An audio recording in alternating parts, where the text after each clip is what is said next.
You know how everything seems like a good idea after you've had a few? Yeah, that's this show. Riding in my car, and I'm listening to the radio. It's time for Dukes and Bell. Oh, someone told me it's the Black Beverly Hills. Is that true? Driving in Atlanta just got a whole lot more bearable. Welcome to the party, pal. Hi, everybody. Carl Dukes and Mike Bell. The names that mean goodness. Say my name, you know who I am. Carl Dukes. I drink and I know things. Oh, don't question my authority things. King Kong ain't got on me. Sometimes you just got to call somebody, and I'm not ashamed to say it. You know, And Mike Bell. I'm funny how? I mean, funny like I'm a clown. I amuse you. Won't you guess my name? Bring a pitcher of beer every 7 minutes till somebody passes out. And then bring one every 10 minutes, right? Get ready for the best 5 hours of your life. Fat, drunk, and stupid is no way to go through life, sir. Don't believe me, just watch. This is Dukes and Bell. Brought to you by Finley Roofing. We've got you covered. Atlanta's most trusted and recommended roofer. you know what? Why don't we start doing the stuff that other guys have done, other radio shows around the country? No. On Sports Radio 92.9, The Game. Atlanta! We're 1-0. We can't lose in week 1 to Carolina. And we didn't. It's Dukes and Bell on Sports Radio 92.9 The Game. We start off every day and every hour by saying, hey, man. We are psyched because there's half the NFL today that are talking about L's. The other half are talking about dubs. We happen to be the other half. And for Mike and I, we've been talking about this for the last 2 seasons. Since Coach Art got here, we've been talking about, starting the season 0-2, not getting off to a good start. We are 1-0, and I just want that to soak in for a second before we get into particulars of what we thought about yesterday and where this team is. Because we know, Mike, this team has growing to do, but so does every team around the NFL. Every team has some growing to do. So let's just take this in, okay? Absorb it and understand that this team is going to continue to get better. Our quarterback will continue to get better. The run game will continue to get better. There's a lot to work on. But, Mike, it feels good to wake up on a Monday, and we always say this. And as a matter of fact, Mike said it for weeks. If we didn't lost this game, you weren't going to show up, Yes. and you're here. I was going to call Dr. Daniel. Can I get some more hair? Maybe today be the good day. Maybe about another 1,000. Hey, man, it was, look, we said, and look, I go through this every single Falcon weekend. If you're new to the show, you'll get used to us doing this. We kind of go through it's not like the 6 days, like 3 stages. Because at the time when you're in the stadium, sometimes you don't know exactly what's going on. If there's an angle you didn't see on the replay, or somebody got injured or something happened. So once I get a chance to get home, after I've cooled down a little bit, I look at the videotape and I say, okay, well, what happened? And you see that, hey, they posed some really, really difficult matchups for us on the D-line. Offensive line really struggled. And we'll get into the nuts and bolts of it. But at the end of the day, we got our first win in opening day in a minute. We're for over 500. It's both cool and kind of pathetic, Carl, that we've been like half a decade and we haven't been over 500. But let's focus on the positive. Bijan, stud. Jesse Bates, rock star. And when we finally got the ball to Pitts, he makes an unbelievable catch. He did. Well, let's start with the stuff that happened that was good. Good. Heck of an adjustment but by Pitts. And I'm screaming, Pitts, finally. But, the one thing that I will say about yesterday's game, and this is something we've talked for about 3 years now, when is this defense going to be stout? Right. Guys, you hold any NFL team to 10 points, and I'm not making excuses, and I won't for Carolina. I don't care about Carolina. I said this. I like Bryce Young. I think he's going to be a good quarterback in this league. But I didn't think he was going to be a good quarterback yesterday, and he wasn't. He turns the ball over twice, but let's give the defense their props. Mike, we got stops. I thought the 4th and 1 to start the game, down there in our own territory, set the tone for the rest of the day. And to see guys get excited and be emotional, and then you start making plays, and all of a sudden this defense is rolling. This is what we've been waiting on. Everybody said, well, how good is the defense going to be? I'm getting texts from around the country, guys going, man, defense looks good. Yes. We spent money. We have better players. Right. And, Mike, I think this is the one thing. If we can be in games and our defense plays like this, and I think they have the potential to play a lot better, guys. It's week 1. We're going to be okay. Right. We saw that Carolina offensive line get whooped up by the Jets on Hard Knocks, and we thought, well, maybe that's going to be real easy. Get me a good win for – no. They were definitely, they saw it, they heard about it, they made corrections, they were good. Their offensive line gave us some tough time. We couldn't get, let's be honest, we got those stops, we couldn't get real heat on the quarterback until we started doing some blitzing. And then eventually we saw Trey Anderson, 44, got in there with a big key play. But there'll be things to get back to the drawing board on. And we already talked about our offensive line battling against their D-line. Look, McGarry, that's why I was kind of lukewarm on his deal. But they like him in the system, so they paid him. I didn't overpay him. I thought that Bergeron did a hell of a job. Already talked about, hey, Mac Hollins. We told you Mac Hollins was going to contribute. Already did. Now, we can get into, here's a question I have for you to start. Was it a matter of they didn't have faith in our quarterback, Arthur Smith, or didn't have faith in the offensive line to allow the quarterback to make the plays the fans wanted to see? Because he was getting beat up in that first half. All right, so I'd ask you this. Did Green Bay have faith in Jordan Love, who only threw the ball and completed 15 times? 15 to 27. Did Cincinnati have faith in Joe Burrow, who only threw it 31 times and completed 14 passes yesterday? They lost.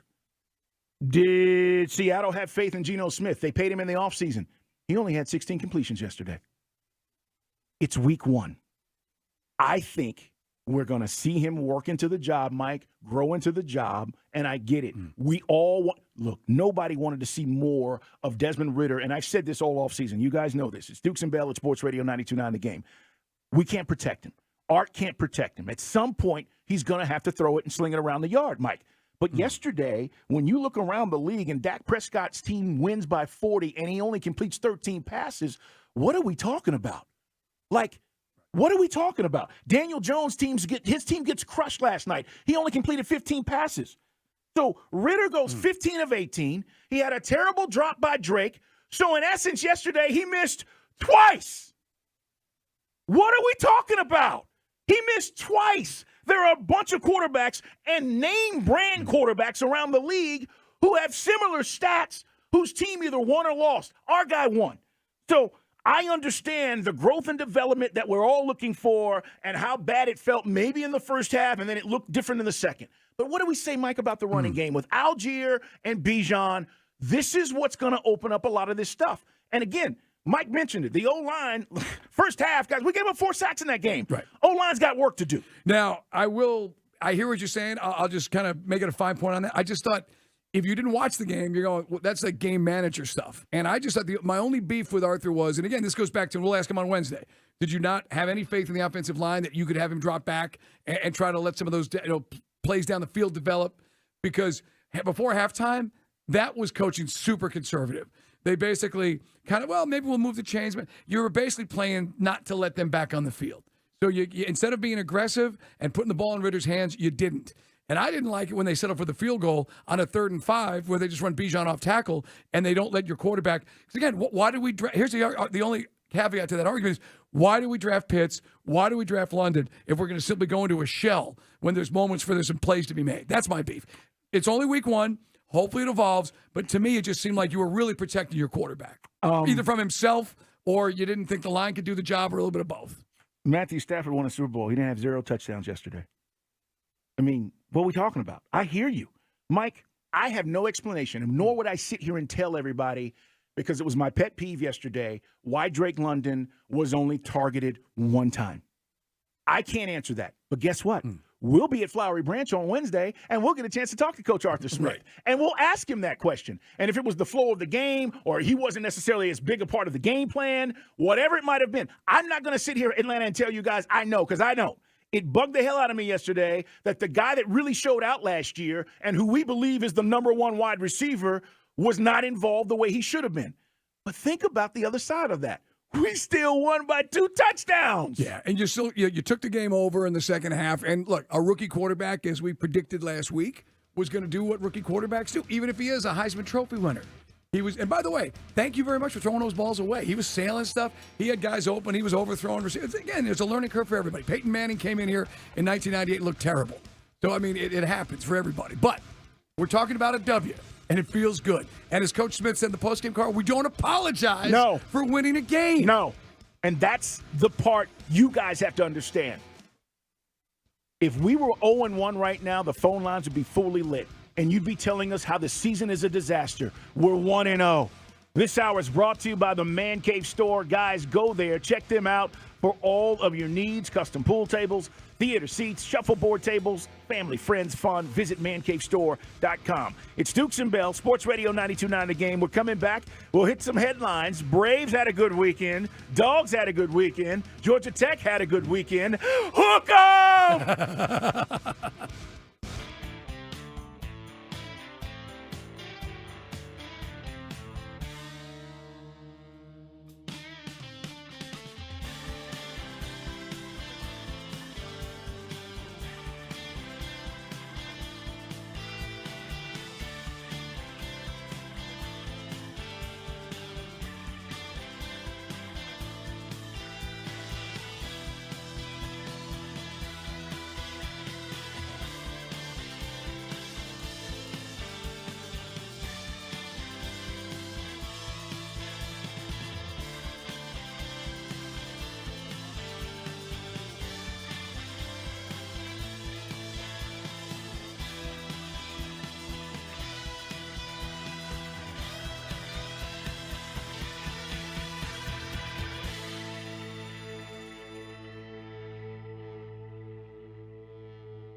and Bell Is the best. presented by Finley Roofing. On Sports Radio 92.9, The Game. It is Dukes and Bell on a Falcon Monday. This hour brought to you by the Man Cave Store. Go to mancavestore.com. We're talking about the Falcons' win yesterday, and we'll certainly talk about what the Braves did over the weekend. Great college football weekend, though, man. It really was. And the Dogs handled business. Connor Riley is going to join us at 4 o'clock coming up to talk about that. We mentioned Georgia Tech taking getting back on track, and they needed that. But the big game over the weekend, and I think the big surprise was Texas surprising a lot of people around the country and beating Alabama. And Mike, we'll get into this as we talk with Connor and the new rankings that are out and what this looks like. But for Alabama, I will say this, and I think I said it over social media at some point because there was a lot going on this weekend. They're not beating Georgia. They're not going to beat Georgia. And Jalen Milroe, for all the athleticism that he showed, okay, in the first couple of weeks, Mike, he's just not disciplined enough. And I think you're seeing it in the NFL with the quarterbacks that Alabama has put in the NFL, from Mac Jones to Jalen to Tua, who was amazing yesterday. He doesn't have that. Whatever they had, that pocket presence and all the things that they were able to do, he doesn't have that. And so I don't know, Mike, where this goes, whether they, change quarterbacks out. They got a new offensive coordinator, but flat out, and this is not me being biased, they're not beating Georgia, even if they get to the SEC championship game. Now, you could argue Saban and his guys as coaches, they'll get back to the drawing board and try to come up with some things to tighten up. But this was the question about the quarterback. Look, Milroe, I mean, if he could just tighten up the accuracy and making better decisions, because you see the skills. He shows you those flashes where he looks like one of the best athletes, a real true Heisman type candidate. But then he does something to shoot you in the foot, and you can't have that. Quinn Ewers, man. I mean, I don't know to be more impressed by his throws or the receivers. Either way, dynamic combination. I know everyone's still talking about, when's Arch Manning getting on the field? Well, who cares? Because Quinn Ewers, man. And this is also for Sark. I'll say this about Sarkisian when he was here. The nicest guy in the world. Oh, yeah. I mean, we didn't do a lot of stuff. Only a few times with Dan Quinn would he be speaking to the media. But just talking to him off the air, he's a nice dude. You want to see that guy because he's got his life in order. And that's the signature win that they've been waiting for. Meanwhile, Texas A&M goes down to South Florida, and they look like a bunch of idiots. So if you're a Texas Longhorn fan, like this guy right here, it's a pretty good weekend. It was great. A&M, by the way, I will tell you guys, there's a lot of drama there already. And I don't know how this ends, Mike, because, the Mel Tucker situation happened, which we'll talk to Connor about as well. But you're still talking about $60 million to buy out Jimbo. And I don't know where this goes and how the season ends, but that was ugly. Miami, speaking of being back, the U looks like they're back. It looks like they're back. Special teams play. Will the quarterback be able to handle the big moments? Perhaps, this is a nice, again, this is the biggest win certainly for Cristobal. He's trying to obviously get things cooking down there. SEC, the drill guys, because you're so good and so dominant for so long and people don't like the hubris of it, just means more, which it does still, than other schools around the country. But people just relishing watching the SEC take it in the shorts. And there's been some real, from LSU losing to Florida State and Florida losing to Utah and then A&M, people going, SEC, what's that about? And obviously the game you were at, the marquee matchup of the weekend down in Tuscaloosa. 404-726-0929. That's 404-726-0929. It's our Solomon Brothers Diamond text line. You guys can always hit us up. Follow Mike. He's Mike Bell, ATL. I'm at Put 'em Up, C Dukes. And, of course, the radio show, Dukes and Bell 929. Follow the radio station at 929 The Game. It is a Falcon Monday. Plenty to talk with you about, guys. And also the Coaches Show tonight at 6 o'clock as we'll step aside. And Dave Archer will get a chance to visit with Arthur Smith. And there will also be a player segment that we'll tell you about along the way. But that's coming up tonight at 6. Hey, behind the glass, Big Bo. Hope you had a great weekend, man. He is here with us. Turtle, our executive producer. Let's hit some headlines. Strap in, youngins. Hitting the headlines with Dukes and Bell. Now, as we speak, the Braves are playing a doubleheader today against the Phillies. Next game starts at 6:40. It'll be right. Game is tied at 2 apiece. But, Mike, good weekend as they get rid of the Pirates. This is what you need to do. Keep winning series. Very impressive, because I think that's the big step we've taken with our offense. I think one of the reasons why the offense has been so good, because we're not just, it just doesn't, we don't live and die by the homer like we have in the past. We saw the other day, we didn't we had 6 balls in a row, I think, over 100 miles an hour, nobody on base at one point today. And that day we scored 3 or 4 runs and probably didn't hit a ball over 60. So I think, we've just we've grown as an offense, I think. Yeah, I mean, we don't want to see wobbles. You want to see consistency and everybody kind of dialed in as we get ready for the postseason. So keep winning those series. This Phillies one, I mean, how much stock do you put into this? I mean, we kind of focus shifts to football, big picture, but I don't want to see these guys wobbling at all. I don't want to see any deviation, Carl. Like, last year they just trucked all the way, chased the Mets, and then something strange happened against Philly. I want to see everything set up for October. I agree. And really, that's what this is about moving forward. We'll keep you updated on the game today. We'll talk to Grant coming up a little bit earlier than we normally do in the 5 o'clock hour. Braves clinch the snicker of the champagne? Yeah. Understated. Wasn't like we're going to go bananas and pour it on each other just saying, hey, work to do. I thought it was perfect tone. I did too. Great point, Mike. I thought it was too. It wasn't crazy. We hadn't achieved the goal. The ultimate goal has not been achieved. And by the way, this is going to be 6 straight years we've won the East. Okay? We're going to. We own the East. Hi, Mets fans. We own the East. Hey, let's hear Desmond Ridder throw it to Bijan. And I've been saying he's going to be special. Both on the field at the same time. They're going to throw it to Bijan out in space, and he made the first guy miss. He'll get to the 5 and score. Holy smokes. My heavens. Frankie Louvu is on the poster for Bijan Robinson's first touchdown. He's such a unique player and unique balance. So you get in there and you get in the red zone, and the guy made a heck of a play. But we saw that every day in practice. I thought he would do something like that today, and he did. And I'm glad it helped us win. Yeah, it's glimpses of those kinds of things that we were talking about as to why we were so excited. You're not bringing guys down to the ground in camp because you're not trying to hurt your own guys. But he was doing the same thing. Coach is right. Whoop, whoop, gone. And did you see the burst of speed on that 21-yard run where it was just like, whoop? I mean, it's like he hit the throttle. You see guys talking about bikes and whoop, he just turned it on and you go, man, I'm telling you, the more touches, the more confidence, this kid's going to do something, man. Yeah, as I said, if you were at Mercedes-Benz, it wasn't as great as that opening night against Green Bay, but I got to tell you, it's been a long time. And I'm not getting on the hype train. I'm just keeping it real. It's something we all said amongst the people that sit in my section, 342, Carl. There was real juice. With Jeezy on the big screen, all of a sudden he's just a pop-up.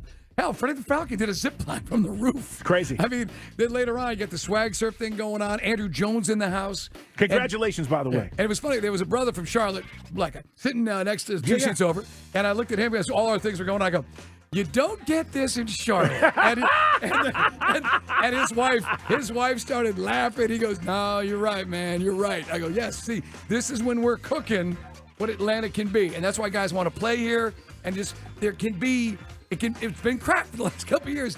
I get a feeling, Carl, we get things fixed and dialed in, we get back to that juice we know we have. Let's hear from Arthur Smith talking about the mentality this year and what that's about. Here, we were up and we didn't finish.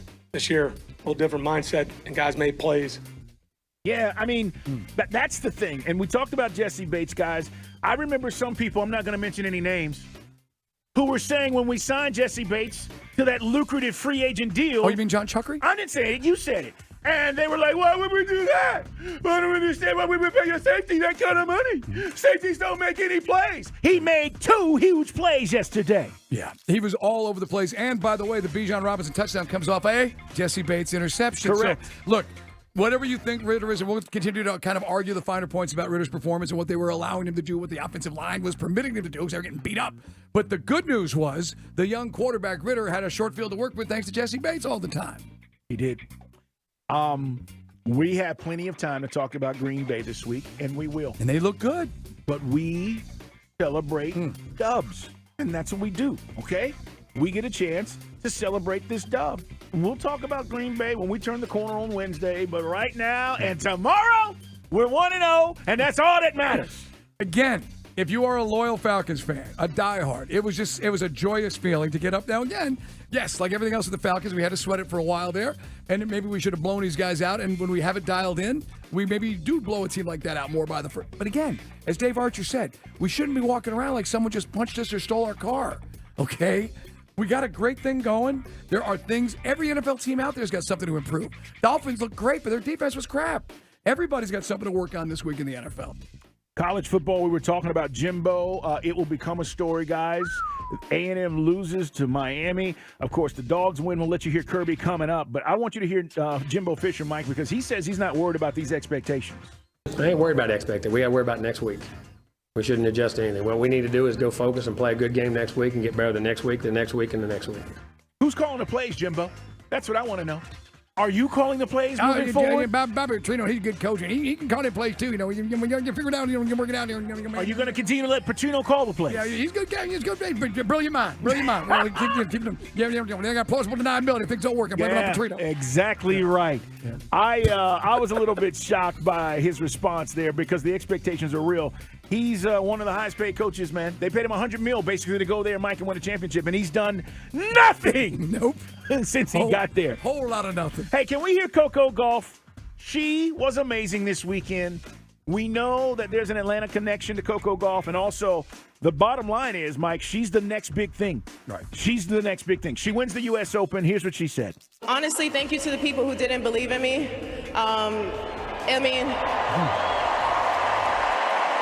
Like a month ago, I won a 500 title, and people said I would stop at that. 2 weeks ago, I won a 1,000 title, and people were saying that was the biggest it was going to get. So 3 weeks later, I'm here with this trophy right now. I've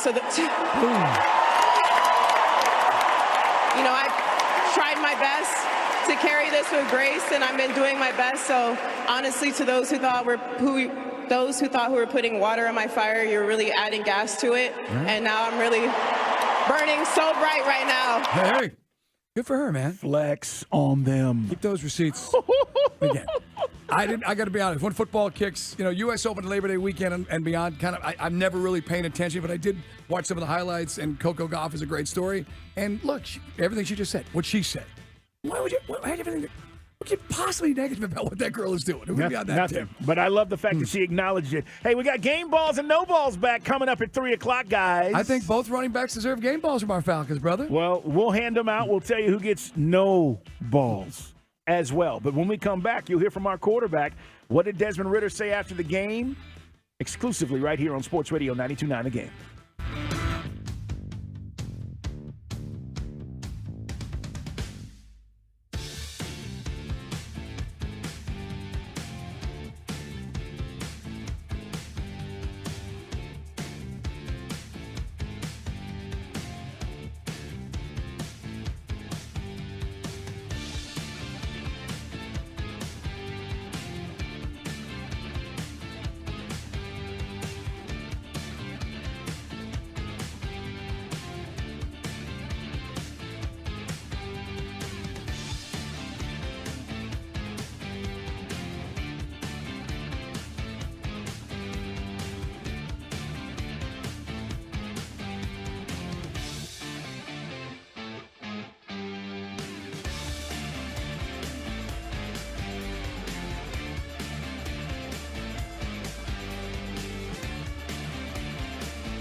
to more Dukes and Bell. This is fun. Presented by Finley Roofing on Sports Radio 92.9 The Game.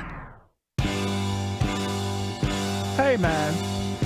Monday. It's a Falcon Monday. We're talking about it with you. We'd love to hear your comments as well. And at some point here, we will open up the phone lines, take a few phone calls, because we want to know. Want to know! Hey, and you and I were talking about Jesse Bates before the break. I know some people felt that maybe that wasn't a priority in the offseason, but Jesse Bates was one of the best defensive players that was available. That was not exactly, as we said, a robust market for edge rushers. Right. But I just looked up the numbers, and Ricardo Allen's best year, he had 3 picks. Talking about safeties for the Falcons. Okay. Keanu Neal's entire career with the Falcons, he had 2 interceptions. We got 2 from Jesse Bates in 1 game. Yeah. Albeit against a rookie, but it still counts. Go look at the numbers. Yeah. This dude is, I mean, what they thought he was going to be and what Calais Campbell described him to us last week. He did. He's a captain. There's a reason for that. And I was talking about this with somebody today about how he leads and guys are listening to him. I have no issues whatsoever. It didn't have any issues. I love the Jesse Bates signing, and it's already paying dividends. Mike and I have to give a big shout out, though, before we move forward, and we're going to let you hear from our quarterback, Desmond Ridder, who I know a lot of people are somewhat, and I use the term loosely, okay? Because if you are really tripping over Ridder, you need to look at things. But I get it. Loosely, you are frustrated with the way things may have played out yesterday because you just expected more. I get it. I understand that. But I thought no turnovers were big. And I thought the way that, he attempted to get the ball down the field, I don't want to talk about woulda, coulda, shouldas. He was 15 and 18, and I said this. 1 drop by Drake, which was a catchable ball, means he missed 2 balls yesterday. I'll take that any day of the week. So with that said, Mike, we'll let you hear from Desmond Ridder with Dave Archer. But Mike and I have to give a big shout-out to the folks at Finley Roofing. They are one of our new sponsors.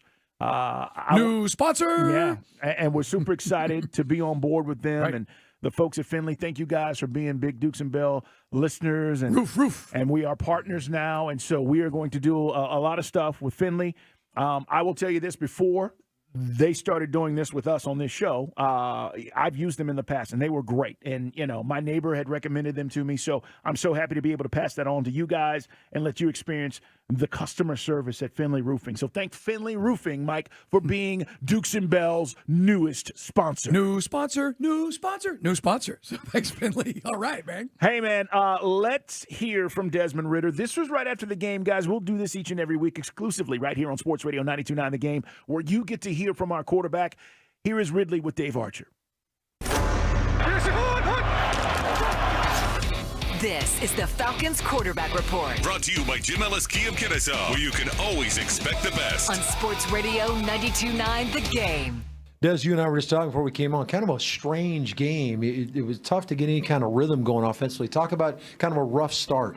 Yeah, obviously, we want to start better. We want to get down there and be able to move the ball. Obviously, you saw the passing numbers weren't that, and the guys up front, the big guys up front, and Bijan and Tyler, they stepped up and ran the ball really well. So that's what kept us going. Defensively, you guys could lean on those guys. They made some plays. Jesse had a monster game, but you had 3 turnovers, gave you some short field opportunities. How much does that kind of energize you offensively a little bit? Oh, that's huge for us, and the momentum not only for us but as a team. And then when that does happen, I think maybe 1 out of 3 times we scored or got points. So we need to be able to capitalize on those more and be able to create points and get points on the board as an offense. This is one of the better defensive fronts, certainly front 7 you guys are going to see all year long, and they're rough and tough. It's kind of a strength-on-strength scenario there. Tell me about your running backs and the way the offensive line came off the ball. Yeah, like I said, they came off the ball fast, hard, with speed, just how, we like it every single week. And, they did a great job up front of just pushing, moving the line of scrimmage. And so, when you got 2 good backs like Bijan and Tyler, and then obviously when CP, when he comes back, that's where the force is to be. You got some guys out there that have big wingspans, that are big receivers, that are fun targets to throw the football to, and it paid dividends for you there late in the game. Mac makes a really good catch for you on the speed out, and then Kyle makes an unbelievable adjustment on that corner route. Talk about how those guys just go get the football for you. Yeah, like I said, from the very beginning, ever since we got all these guys, it's just about putting it in their frame. The one to Mag was a pretty crappy ball, but he was able to come down with it. And then, just giving guys a chance, especially on the deep balls. You saw in the preseason the one to Drake, obviously this one to Kyle. Just give guys a chance to go make a play. Certainly not the best you guys will play offensively, but you went and got a W. How important is that to know that you can go win a game? Maybe you don't have your A game. Yeah, it's huge, and there's a lot of things that we can go back here and learn from, and be able to come back next week against Green Bay and be able to execute better. Great win, man. Thanks. Thanks so much. That is Desmond Ridder with Dave Archer right after the game. And again, it's not as if he didn't want to play better. I think, Mike, there's a lot of teachable moments here. I think the thing that jumps out, and Chris was saying this, Turtle, our executive producer, to us yesterday, 116 yards, 115 yards, 16 yards. That is what people see, Mike. And NFL quarterbacks, okay, across the board, even the ones that lose, traditionally you're throwing for 250 or more, right? You had a really bad game. If I just said, hey, Ridder threw for 115 yards, you'd be like, what? What'd they lose by? So it's deceiving, and I think that is something that jumps off the page at people when they go, he only threw for X amount of yards. But again, the ultimate goal is to win. He didn't turn it over, and I thought he was efficient enough to get us through this game. Now, Mike, is this performance going to win a lot more games for us? I don't know. I don't know how many more games you can win by these numbers, but I expect those numbers to be better. Well, it's 5 games now under his belt, and this is why when we'd have those conversations, and I would be a little tongue-in-cheek, and I'd say game manager, and we'd argue about what he's going to be. Don't say that. That's total game manager stats. Now, look, I'm going to wait till we get a chance. Now, again, you'll hear Arch interviewing the Coach Arthur Smith Show at 6.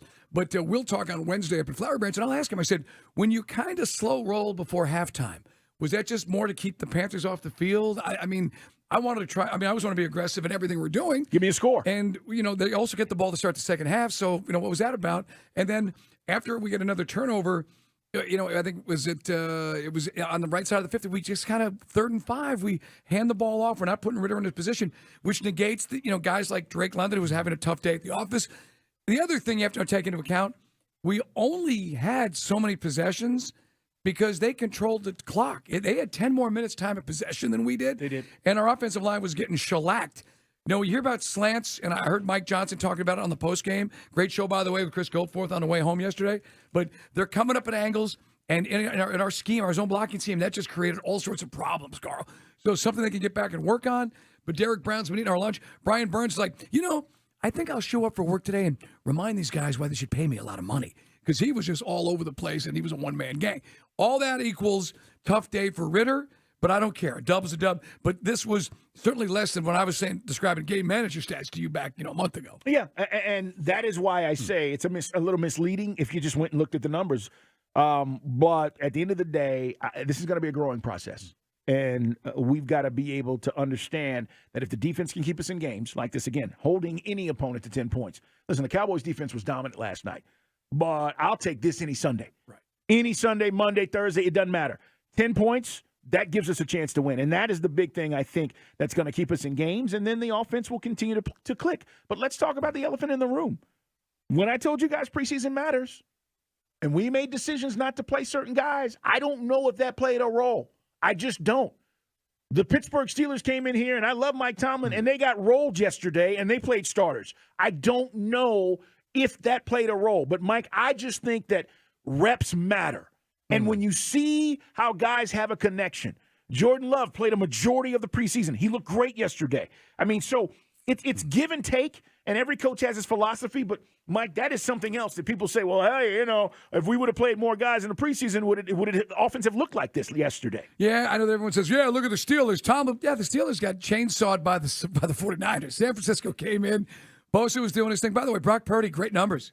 Brock Purdy had a really good day. Props. I started Lamar Jackson in my fantasy team, and Brock Purdy had 3 times what he put out there. Yeah. So, but it's just they're a better football team. So there's some caveats to that. Again, just I'm with you though. I still think there's no way any Falcon fan can look at how we started this game and say we didn't need more of the reps for the first team together on the field. And by the way, when you see your quarterback's first pass of the season get deflected back to the quarterback, that is about as anticlimactic a start as you could have to a football game. Luckily, we battled back, and then Bijan got in the game, and things were rolling. My other beef, just real quick, because we'll get into this later, Algier was rolling. And then we didn't get back to Algier consistently until the fourth quarter. And I thought that was a mistake by Coach Smith. Finding that balance between both running backs is going to be key this year. We had it, and I'm going back to the Super Bowl year, Mike, with the running backs we had. And when one guy was hot, Shanahan had that urge to stay the course. I'm with you. I think when one guy's rolling, you stay there. Either way, that balance is going to be important. Hey, we're coming back. NFL Blitz is coming up. What else happened around the NFL yesterday, including he's back? I'll explain when we come back on Sports Radio 92.9 The Game.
to you by Finley Roofing. We've got you covered. Atlanta's most trusted and recommended roofer. I find it interesting. Thanks for making us your sports station. Sports Radio 92.9 The Game. Falcon Monday. We're talking about our Falcons. We're talking about all things happening in the NFL. We'll get to an NFL Blitz on the way. Also, game balls, no balls. We'll hand them out as we do on Mondays. 404-726-0929. And follow Mike. He's Mike Bell, ATL. I'm at Put 'em Up. See Dukes. The radio shows Dukes and Bell 929. And, of course, follow the radio station at 929 The Game. Wednesday, just to give you a preview a little bit of the week, we'll be up at Flowery Branch. We will have a chance to visit with Coach. We'll have a player or two on as well as we get ready for the Green Bay Packers. But that's a few days away.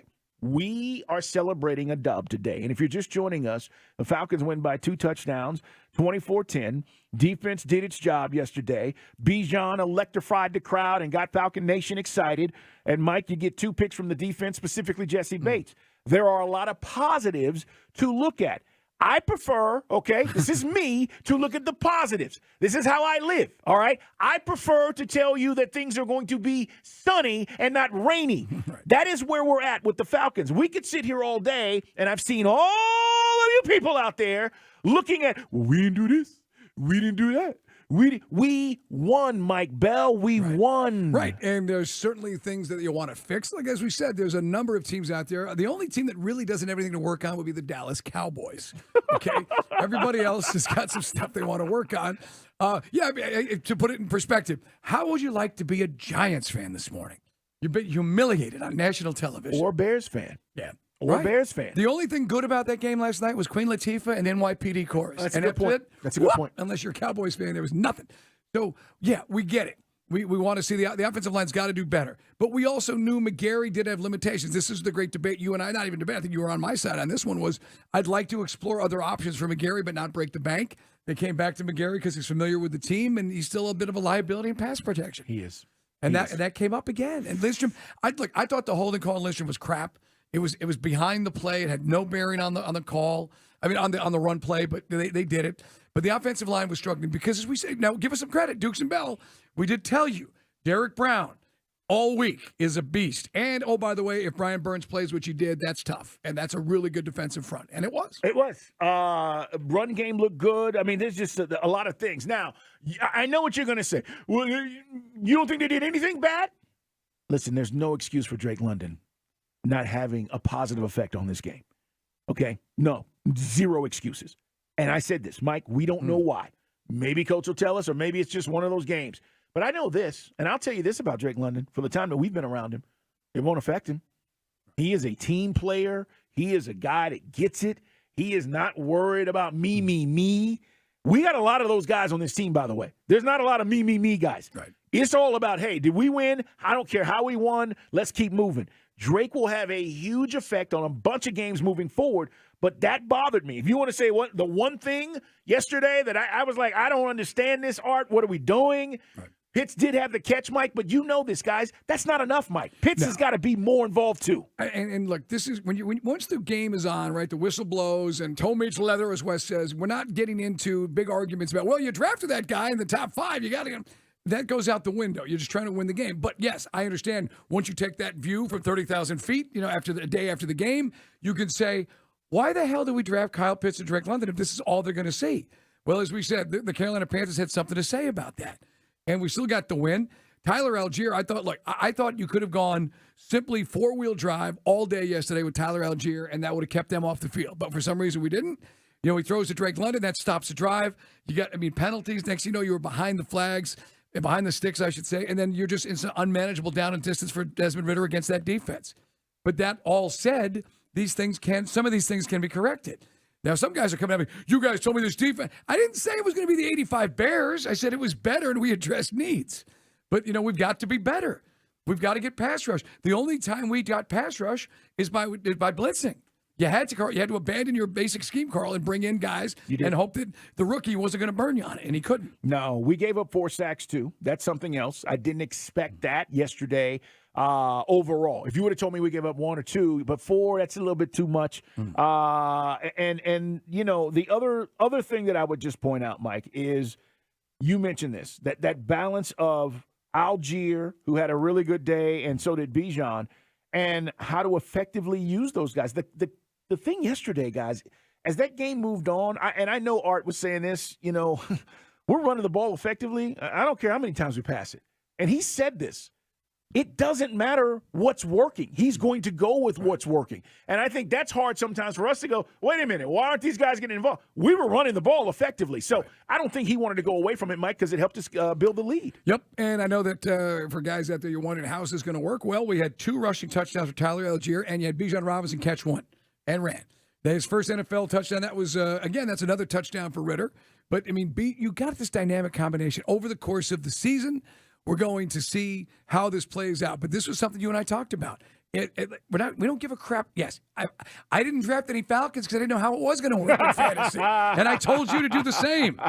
I told you not to draft any Falcons, save for maybe Bijan. So if that's what your concern is, that's not what we're talking. That's not what Arthur Smith gives a crap about. We won the game. We haven't won. You guys realize we haven't won opening week in 6 freaking years? 6 years you and I have come in on the Monday, week 1, and talked about an L. Trust me. That's why I put the video out on X today. I don't know what we're talking about. What are you talking about? I don't know what you're talking about. I've been here. I know what we've been talking about. Oh, same old, same old. Here we go. Right.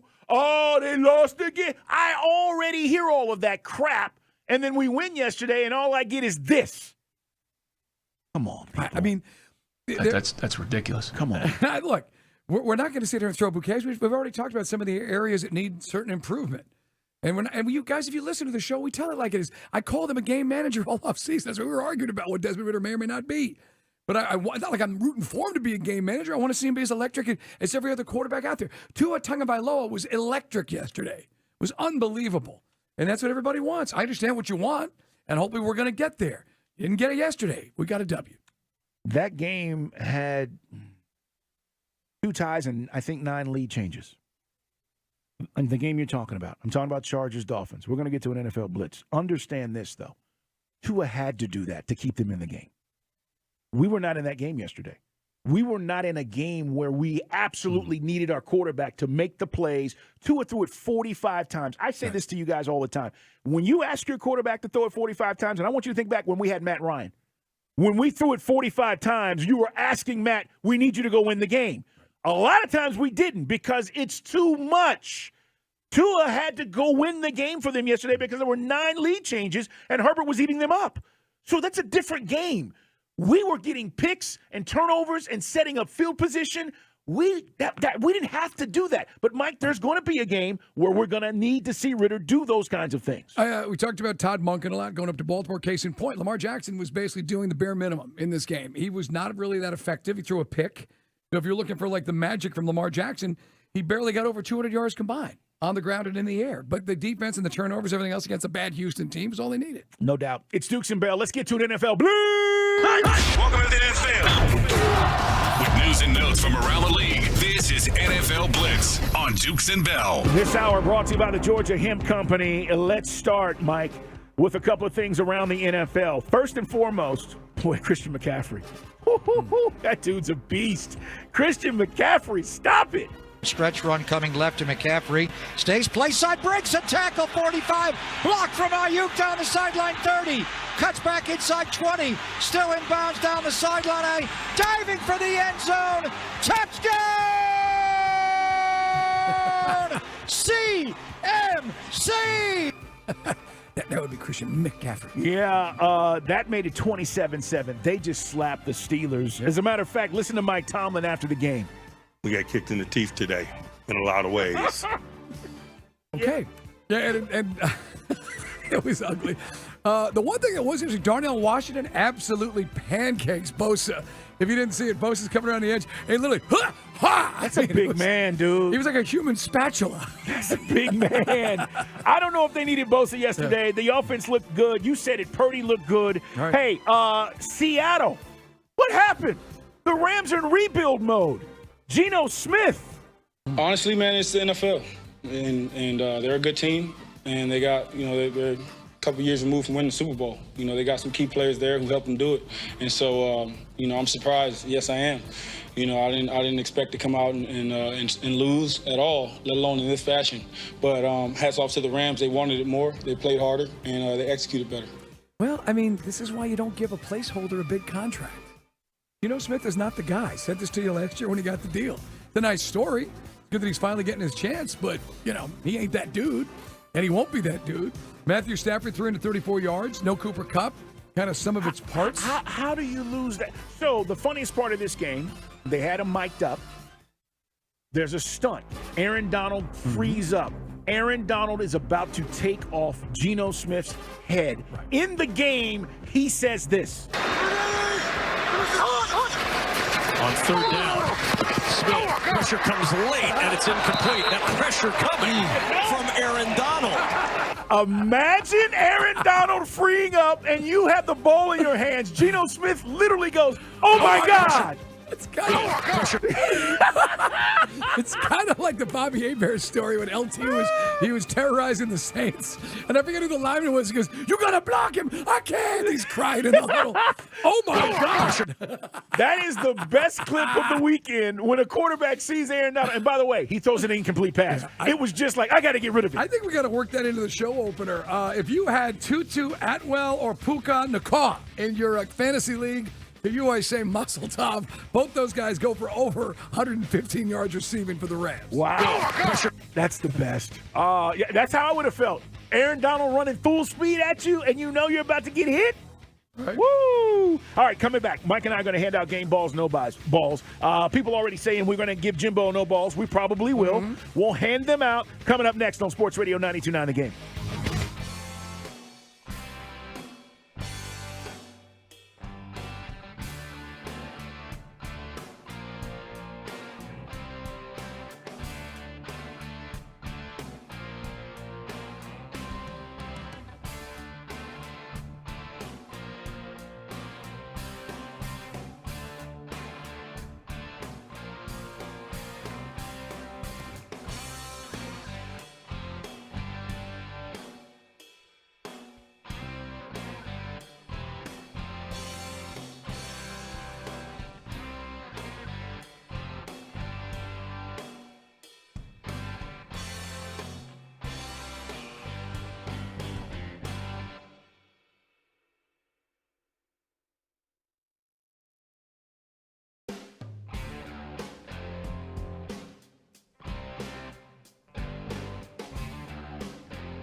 Hello. It's Dukes and Bell. Get your mind tuned in. Let's go be world champions. Presented by Finley Roofing on Sports Radio 92.9 The Game.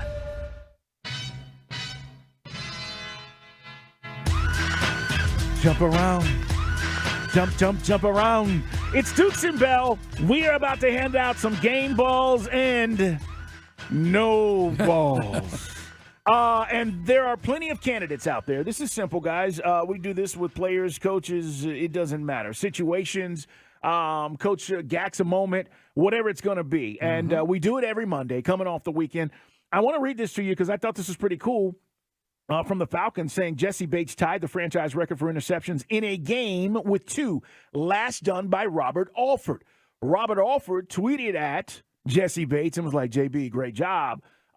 Mike, that was 2016, 2 in a game, and he did it against Carolina as well. That's right. Super Bowl season that year. 17 the last year. We started in a week 1 win. We've lost every single home opener, every single season opener ever since. So, yeah, there's some good things to happen. Talked about the energy, the vibe in the building, but there's some things that need to be corrected. A couple guys hitting us up on the text line and on Twitter. Follow Carl and put them up. See Dukes, horns up. And also you've got me at Mike Bell ATL. One guy said, what about that play where Ritter hands it off? Yeah, I think it was Bijan got squished. I think sometimes the situational awareness, that comes from more reps. It does. You know, my dad used to call them hospital throws. You know, when you throw the ball and he gets killed, that's what he made a couple on the flat where you're setting up your receiver to get really walloped. So some of that I think Arthur will break down on tape.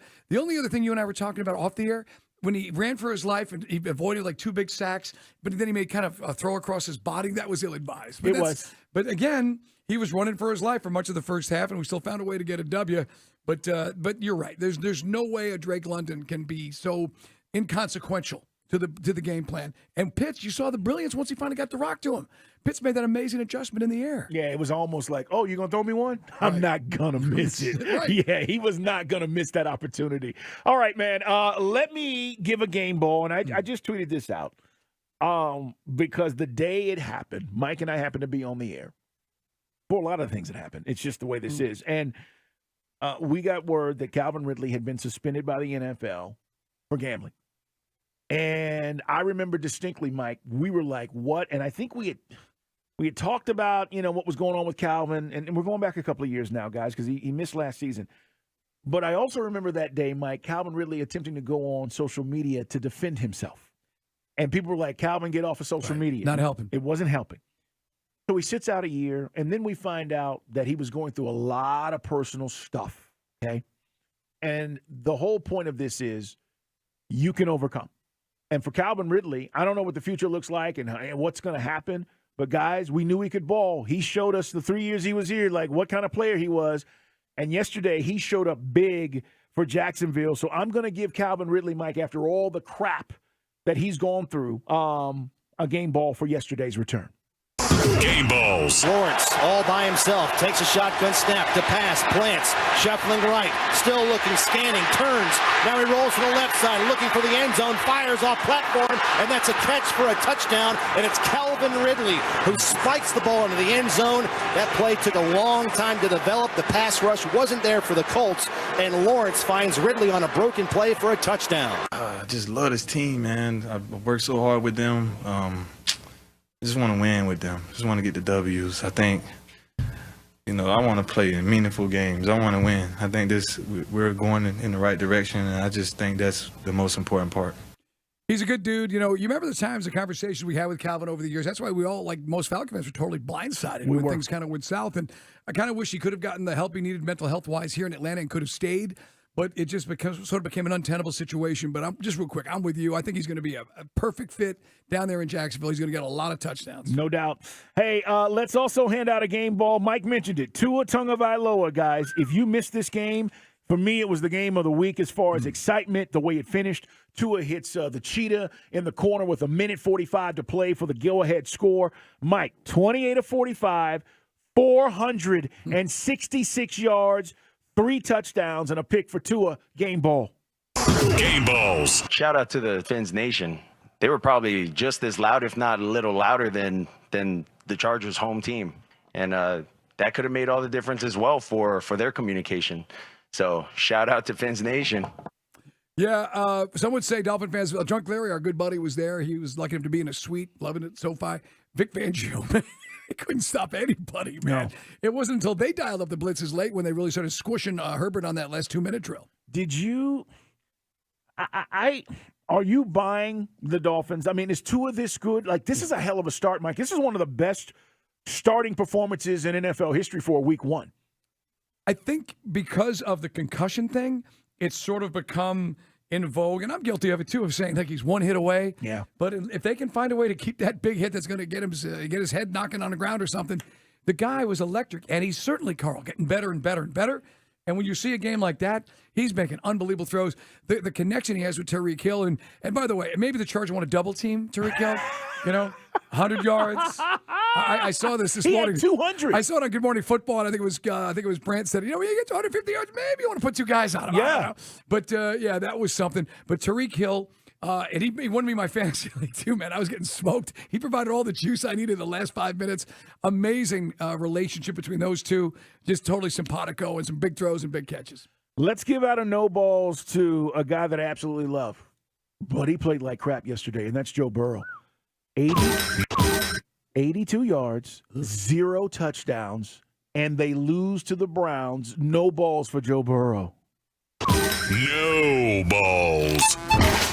It's 1 week, obviously not up to our standard, not up to my standard, but we got 16 more of them, so we're just going to keep trucking. So he's now 1-5 against the Browns in his career, somebody it's says? Weird. It's weird. That's the remix, by the way, you just heard. No balls. That was the remix. I like it. Mike, I don't know. Got a good beat I can dance to. Some guys, some teams just have your number. And I guess that's what's going on. Division play. Yeah. I mean, and again, Deshaun was okay. He wasn't spectacular. But, Nick Chubb did his thing. Here's the thing, guys. And again, we get back to the preseason. Remember, he missed all that time. Right. And then they just said, oh, he'll be fine. And they threw him in there. Same thing happened last year. Let me remind you, he did not look great in week one. They ended up going deep in the playoffs and almost having a chance to win the Super Bowl. So Joe's right. They got 16 more, but he was bad yesterday. Yeah, it's one thing if you're the Bengals and you've been playing at a high level, and you look that bad. The Steelers, I start to wonder about Pickett. When Pickett's got to advance and get better and better, right? At some point, you draft him only quarterback in the first round. But in case of Burrow, is Burrow 100%? Probably not. No one's going to say so, but he's not 100%. I totally agree. Let's hand out a no balls to the New York Football Giants and Daniel Jones. No balls. This wasn't our best game. There's no doubt about it. This wasn't, who we're capable of being, and we've got to show that. We've got to put that on the field and play that way. So we didn't do that tonight, and we have a lot to work on going forward. 'Cause he's a bum. You think he's a bum? He's a bum. He's a bum? Don't give him that money. It's crazy. 40 Tom. a year. Guy's a bum. 40 mil. He's not even like the top 15 quarterback in the NFL. You give him that? He's running for his life last night. Now, in his defense, the one that Saquon said, here, volleyball. And he popped that one for a pick. I mean, that was just brutal. But, yeah, the Giants are a hot mess in every phase. Special teams, the whole shebang, man. Just terrible. It was funny to see, the crowd at MetLife at the beginning of the game. And, 8 minutes in, they were gone. Half the crowd had left. My buddy Rocco on our group text, all high school friends, it's raining. It's miserable. I'm leaving. Yeah. That's where it was. But and if you're a Cowboys fan, you're a mile high. Say what you want. Mike McCarthy calling the plays, but, it just looked kind of easy. The Giants, some people are saying, the Vikings are so bad at defense and there's no swagger at home that it was a fugazi. It was false what you saw the Giants do last year, winning that, getting the playoff game, and maybe this is what they're close to the reality is, even though they made those moves in the offseason. No doubt. Pre-game, Collinsworth, Giants are faster and more physical. No, they're not. No, they're not. No, they're not. Let's hand out a couple of no balls. Let's give Jimbo Fisher a no balls for heading down to Miami and getting the snot beat out of them. Mike, that was unexpected. By the way, they were favored to win that game. Yep. No balls, Jimbo. Come on. No balls. Let's also hand out a couple of game balls to our guys, Mike, and that is our Atlanta Falcons. You want to hand out a couple to our guys? I want to give it to the running back tandem of Tyler Algier with 2 touchdowns on the ground, and to Bijan Robinson providing some amazing fireworks and, of course, his first NFL touchdown. So I give the game balls to those 2 dudes. Game balls. Yeah, they are both deserving. Let's give a game ball to Jesse Bates as well. Oh, heck yeah. 2 turnovers, 2 interceptions. Jesse! That's what I'm talking Game about. balls. What was the old wrestling phrase? A one-man gang. He Guy's really doing was. everything. We looked it up. I mean, you got to go back to, you mentioned it. It's been Robert Alford the last time with 2 picks in the game against Carolina. We haven't had this kind of robust playmaking, ball hawking ability in the safety position in a long time. That's great. All right, one other game ball I want to hand out. Yeah, man, no man's on the way. Also, we're going to talk to Connor Riley about what the Dogs did. Maybe they found a new weapon. We'll talk to Connor about the new rankings and all things college football here at 4 o'clock as part of our Dog Report. A reminder, this hour is brought to you by the Georgia Hemp Company. Game ball being handed out to Jordan Love. We didn't know what he was. He threw 3 touchdowns yesterday against Chicago. He did not throw for 300 yards, but, Mike, he was very efficient, and he looked good. Game ball to Jordan Love. Game balls. Watson was out, too, by the way. Dobbs got involved. They had the other playmakers in there. And we get him this weekend. Yeah, and that's why, look, we've got to get pass rush because, again, if this guy is as good as he looks, you mentioned it, the 3 touchdowns, he can also pick him up and put him down. It's a balanced attack. They've got young athletic wide receivers. They can run the ball effectively. We got to play better at Carl. The defense has got to get after Jordan Love. Yeah. This is going to be an interesting game, but we're enjoying the dub right now, beating the Carolina Panthers because, guys, we can't lose week 1 against Carolina, and we didn't. We're coming back. Yeah, man, no man's on the way. It's a Falcon Monday on Sports Radio 92.9 The Game.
Dukes and Bell. Lord, have mercy.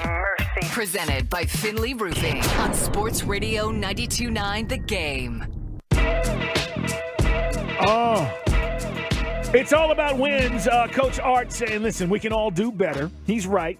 But the Falcons win yesterday in their home opener, 24-10. We're talking about it with you. Coming up, we'll open up the phone lines. I'm just curious, man. I want to see what you think after our dog report at 4:20. We'll take a few phone calls. And by the way, if you feel like, hey, Dukes, I don't agree with all these positive things you're saying about all the things that happened. I'm more worried about whatever it might be. Express that. That's fine. Mike has expressed his concerns. All I'm saying is I cannot tell you, yes, I can, for the last 5 years, coming in here the day after the home opener and being like, and everybody going, well, we ain't going to do nothing. Man, it feels good to win. And again, half the league today is celebrating. The other half is wondering what the hell happened. Right. We won for the first time in a home opener since 17. We scored a bunch of points. We didn't play a perfect game by any stretch. There's a ton of things to work on. But would you rather, as Carl said, coming here, we're talking about an L? So I think focus on the positives. Running backs, Pitts made a great play once they got on the rock. And obviously, we got a tremendous free agent acquisition in Jesse Bates. All right, your call's coming up here in about 30 minutes. Right now, let's talk to Turtle. It's time for Yeah Man, No Man.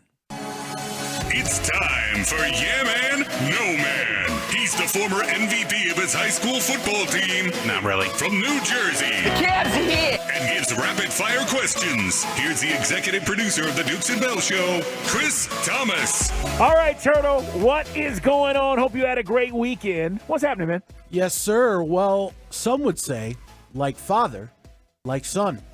Because Colorado continues to be the talk of the college football world. And this weekend, it was Shedeur Sanders making headlines after the game. Last weekend, it was Father Dion. Shedeur apparently didn't like something that Nebraska head coach Matt Rule did in the pregame, and he made it known postgame how he felt. Personally, that's what I say in pregame, and that's when I knew it was just extreme disrespect. And that's why it was the coach said a lot of things about my pops, about the program, but now that he want to act nice, I don't respect that, because you hating on another man, you shouldn't do that. So it was just all respect was gone for them in their program. Okay. I'm sorry I'm laughing because it wasn't just disrespect. It was extreme disrespect. Yeah, I mean, when it's extreme disrespect, Mike, that's something else. I mean, that's on another level when you start talking about extreme disrespect. So you're telling me there's a sliding scale. There's being dissed? Yes. There's disrespect. There it is. And then there's extreme disrespect. Shedeur is a baller. I know that people are discounting Nebraska and all of that. I said this weekend on the national show, Mike. I was talking about Nebraska and Colorado, in my opinion, are in the same place. Why are we not giving Deion Sanders his props? Matt Rule's in his first year. So is Prime. Why are we not saying, hey, look how much better of a job that Deion's doing versus what Matt Rule has been doing at Nebraska? They are what now, 0-2? They've lost their first two games, right? I mean, I don't want to sit here and make excuses, but I'm enjoying watching this, Mike, and I think most of America is. And the numbers are bearing this out. Their ratings are off the chart. I mean, if I told you that, back-to-back weeks they're going to be either number one or number two as far as TV ratings, obviously no one was going to beat the marquee matchup of Alabama and Texas in primetime. But, yeah, look, I said this earlier. I know that sometimes his style rubs some people the wrong way, but kids relate to it, and that's his thing, and he's doing work. And with guys like from Coach Venables in Oklahoma to the media, to everybody we talked about last week who's got their agenda, and whatever that agenda, whatever motivates them, I just think it's great to see Deion sticking it to these guys. And, yes, there's more than one way to rebuild a program. Other guys, I mean, hell, Florida State's doing so right now because of the transfer portal. I mean, that's it. I mean, yes, there's guys that were drafted. I were recruited 5 stars, but this is the way you do it. Just Deion took it to the extreme. And I love this idea that, no, he needed to turn those losers you turn those losers into winners. Get out of here with that. What is this, 1925? Right. Go put on like you know what? Go wear like a coonskin jacket or what the hell and carry a pennant to the game. Wearing a straw hat. Huzzah! Yeah, Deion's going to turn these ne'er-do-wells into winners. Like Bear Bryant in the Junction. We get out of here with this crap. That's 20th century nonsense. Chris, let me ask you this, though. Shedeur's off to a great start. Caleb Williams is crushing it. Quinn Ewers just beat Alabama. Right. Who's the Heisman favorite right now? It's still got to be Caleb Williams. Come on now. His numbers are astronomical. Yeah, but if Deion's kid keeps doing this, it's insane. It is. And what Hunter's doing, playing both sides, I mean. Travis Hunter too, yeah. Yeah, Travis. Yeah. Imagine if he was on Florida State right now. The award is supposed to go to the best player, not the best story. Though, Okay, all right. I was just asking. Well, a guy playing both defense and offense. Just and crush kicking me. butt Just should crush be me, will should you? be in consideration. Oh, of course he should. But I think the runaway favorite right now is still Caleb Williams. I disagree. How many touchdowns he had? 5 or 6 this week? I think 5. Yeah, it was 5 ridiculous. more. They played Stanford. Yeah. Right. So I mean, I think he has close to like 20 through 3 games. It's something crazy. No, he looks great. He does. If I'm the Cardinals, I am tanking. But that's the thing. He might not go there, right? Because he said he might stay in school another year. No, he doesn't, quote, like the destination of where the draft pick is and with the mess that Arizona is right now. Sheesh. All right, you brought up, Carl. What? Alabama. Yes. Nick Saban has spoken. Uh-oh. He says, quote, the future is still now, and that the errors in the game versus Texas are, quote, fixable. Mm-hmm. So my question to you, yeah, man, no, man, 2 games in, do they pull the plug on Jalen Milroe? They need to. And listen, I don't want to see any kid get benched. You know, we talk about these non-professional, all right, these amateur athletes a little bit differently than we do the professionals, even though they're getting NIL now. But, Mike, I said it to you when we started the show. He just doesn't have it. Whatever that is, that pocket presence, he looks – now, he made a couple of good completions. They had 2 plays, basically, Alabama, 2 plays that he made. But I don't feel like as the season goes along and they're going to be in these games against LSU, say what you want, Arkansas, Ole Miss – Mike, I think I'd pull the plug and I'd move on. Well, you can't throw for 51% completions in the SEC. You just can't. You know, in a game like that, I mean, like he made a beautiful throw, but it's just, I mean, he needs to be coached up. This goes back to what some Alabama fans are saying. Do you have the right coaches to get the most out of this guy? Yeah. So I see the raw talent, but it's got to be harnessed. So I'm with you. I don't know. I'm curious where Saban's going to go with this. And it was just. Oh, can we say this though now? Remember we were talking about their issues and he wouldn't name a starter? Right. We see why. Right. Guys, this is what they were seeing at practice. Exactly. This is why. Secondary was always the story in this game, and they exploited it. And, the receiver corps for Texas, just, man, and Quinn Ewers cannon, just unbelievable. I'm glad you said that real quick. I do want to acknowledge this because dog fans, you guys know, Adonai Mitchell, okay, was a dog last year. He wanted to help win a national championship. And a lot of people at Texas were saying, and they did not know the backstory, Mike, at the game, and were saying, you know, what's the deal? He went back to Texas. He's from there for his daughter. He wanted to be closer to his young daughter. And so his dad was saying, listen, it wasn't easy for him to leave Georgia. He loved Georgia, but he made a father decision to go back and be closer to his kid, his daughter, and it's worked out perfectly. But he had 2 touchdowns. But I'm just saying, dog fans, you know how good Adonai Mitchell was when he was here. And it is interesting. Both teams did get to 100 yards, but you didn't really consider them the guys. I mean, they were playing lip service in the run game, both teams. Yeah. All right, real quick. It was a special weekend in the A for Andrew Jones. Let's hear a little bit from his speech at Trost. Who welcomed me as a teenager and cheered me on for more than a decade. It was an honor to compete in front of all y'all. It's not just Atlanta, but throughout the country. Tonight is a joy to think a kid from Curacao can stand here now and receive this great honor mean the world to me. Just like everybody else, I'm just excited to watch this great talent play tonight. Let's go, Braves. Thank you very much, guys. Yeah, man. And then he was also getting a huge round of applause when he was on the big screen, and he also got to toot the horn at Mercedes-Benz. Yeah. Wearing the 25 caps. It was a good weekend for Andrew. Word. It was, man. Congratulations. He's one of our favorite guys. We can have the Hall of Fame discussion, but it's good when your team recognizes the value of what you meant to them and does, this, Mike, to honor you. It's an incredible honor for him. So happy for Andrew Jones. My question for you guys is, what about his career resume is not Hall of Fame worthy?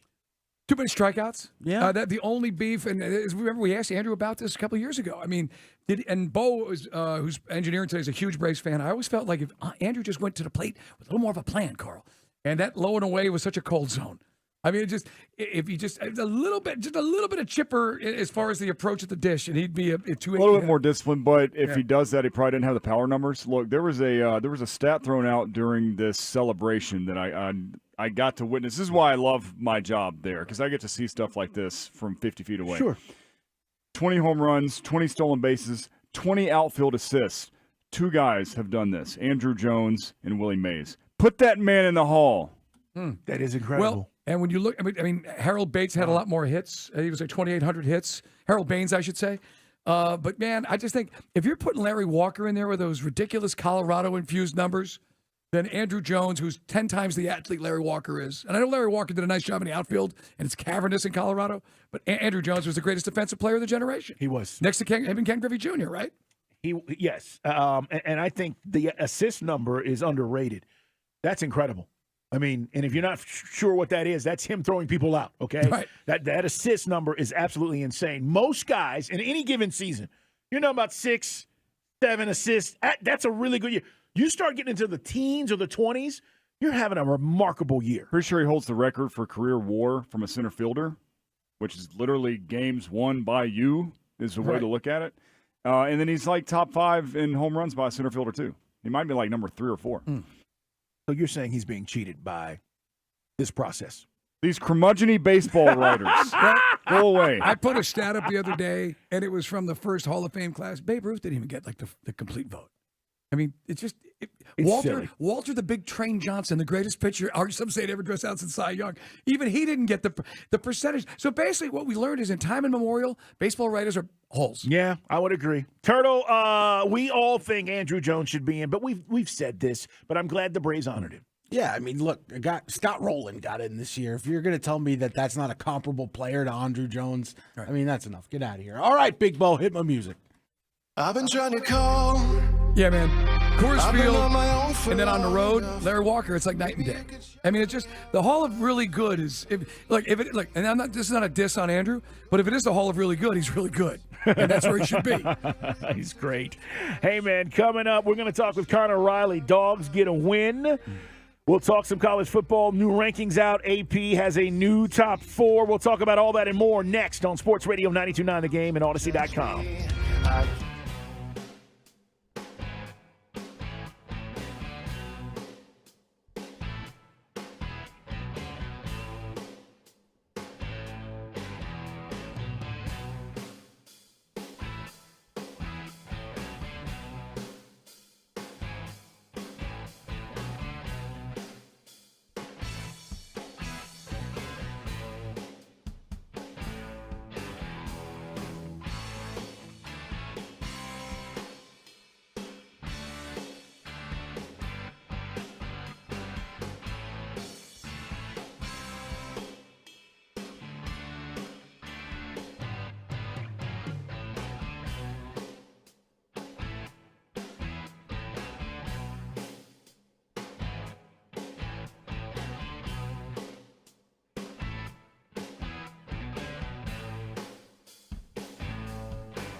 It is Dukes and Bell on a Falcon Monday. Coming up, Coach's Show tonight, 6 o'clock. Dave Archer will sit down with our head football coach. We are 1-0. There will be a player segment as well. Dukes and Bell is presented by Finley Roofing. We've got you covered. Atlanta's most trusted and recommended roofer. And thanks to Finley Roofing for jumping on as one of our new sponsors here on Dukes and Bell. Very excited about that partnership. Mike, we were just talking about the Braves. Just to give everybody an update, Braves are playing a doubleheader in Philly today. Yeah, and unfortunately, they had a 9-6 lead, which then became a 9-9 tie, as Dylan Lee has been very ineffective in his last couple of outings.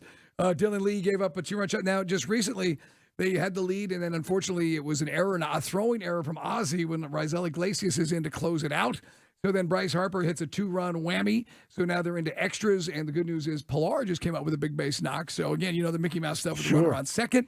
But it's a double dip with a split. So you got a little break between the two of the daytime, nighttime doubleheader. Now, I'll say this. Like a day like today where you do have a doubleheader, it's not the norm.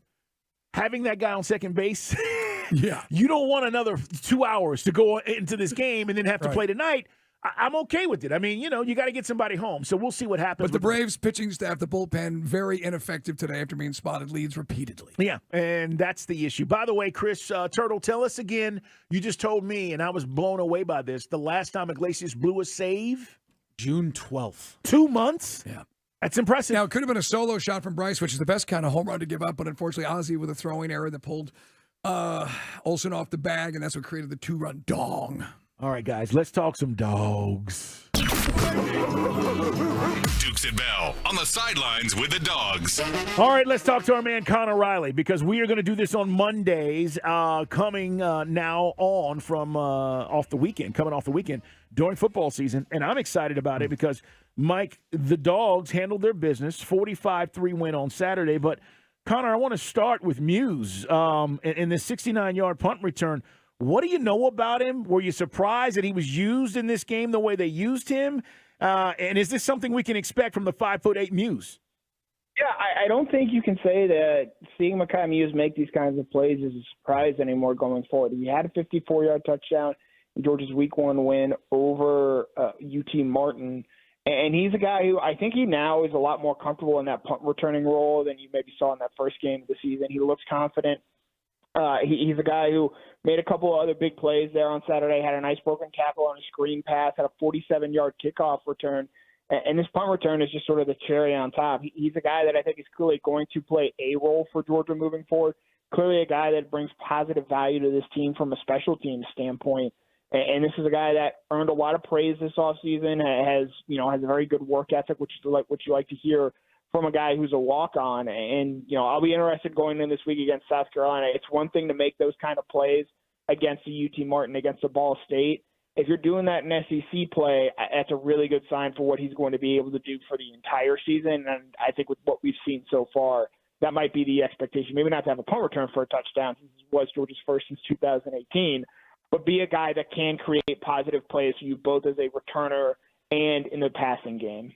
12 dudes caught passes, just one from Brock Bowers. What was up there? And then tell me about this Cash Jones dude.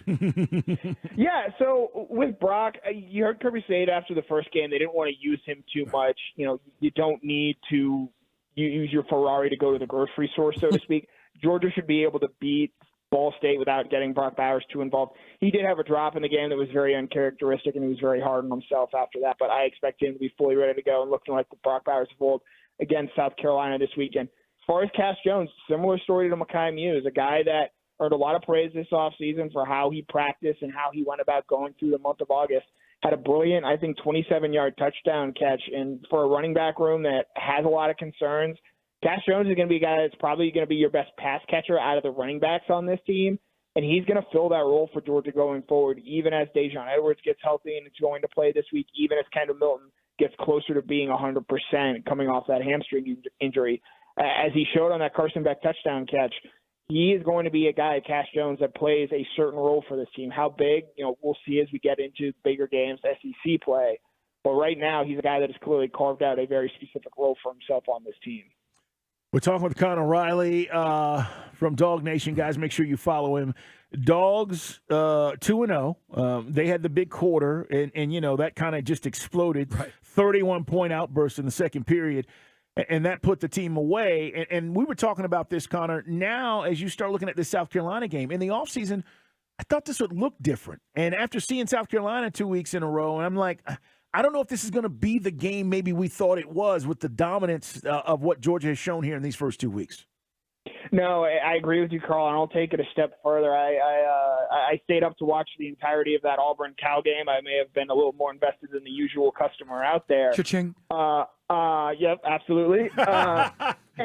And I'll say this, with how South Carolina's looked, they gave up 9 sacks to North Carolina in week 1, and then North Carolina goes around and gets in a dogfight with App State in week 2. How tested is Georgia going to be this year, specifically this opening month? I don't think Auburn's going to score on Georgia when they play them in a few weeks. I look at that game very differently now after seeing them struggle with Cal. And you look at the SEC as a whole, Alabama loses Texas this week by double digits. A&M gets really, I think, pushed around by Miami. You have the South Carolina loss. LSU looks bad. Florida looks bad against Utah. It's an SEC that I think, compared to where it has been in years past, I do think from a league-wide perspective has taken a step back. Now, Georgia has been every bit of Georgia these last 2 weeks and these last 2 seasons, but this idea that there's going to be 2 SEC teams in the college football playoff this year, I think that ship has all but sailed at this point in the season. And so if you're Georgia, you have to go out there and take care of business against a team like a South Carolina, against a team like an Auburn. At the end of the day, I still think a one-loss SEC champion is going to get into the college football playoff. But if you're Georgia, you have to go out there, I think now, and even more so than when you started the season, and continue to carry the flag for this league, given how we've seen some other teams already lose to start the season. It's our man, K. Connor Riley, on Twitter to follow Connor Riley and all the guys from Dog Nation. The run game, I know that we spoke a lot about it last week. Was it perfunctory? Was it all they were looking to do? Dylan Bell, another country heard from. Do you feel the run game, maybe not against South Carolina because they're just not going to, it is what it is. Their defense is not elite. But what do you think about where Georgia's run game is getting now into SEC play? Yeah, I think Georgia's run game is sort of, to use your phrase there, Mike, just sort of is what it is going to be this year. I thought Dylan Bell showed some explosiveness that maybe no one else in that running back room possesses right now. And the easy comparison, and Dylan Bell even leaned into it after his post-game comments on Saturday, is Deebo Samuel. Cordero Patterson is another name that comes to mind there. He wants to be a receiver. Georgia wants to continue to use him as a receiver. But I think they see, a role for him where 6-7 times a game you line him up in the backfield and you get him some carries because he is able to make an impact on that game with his explosiveness, with his shiftiness there. And also with the running back room that isn't all that deep right now, to have him in that room, I think helps lessen the load a little bit on Kendall Milton, allows Dejon Edwards to get going a little bit. And so, again, this isn't going to be the Nick Chubb, Sony Michel running back room that we saw at the beginning of the Kirby Smart era. But I do think, adding in Dylan Bell, getting some pass catching chops from Cash Jones, they're getting closer to finding a way to fully piece it together and have a running game, while maybe not dynamic, is at least able to take care of a team if they so choose to neglect it. Connor, I said after seeing Texas beat Alabama, I don't think Alabama can stand a chance against Georgia. We know the defense is stout, but I just don't fear that offense as we have in years past. And I'm curious to know what you think after seeing that beatdown by the Longhorns over the weekend in Tuscaloosa and how that plays out in the SEC and what it means for Alabama.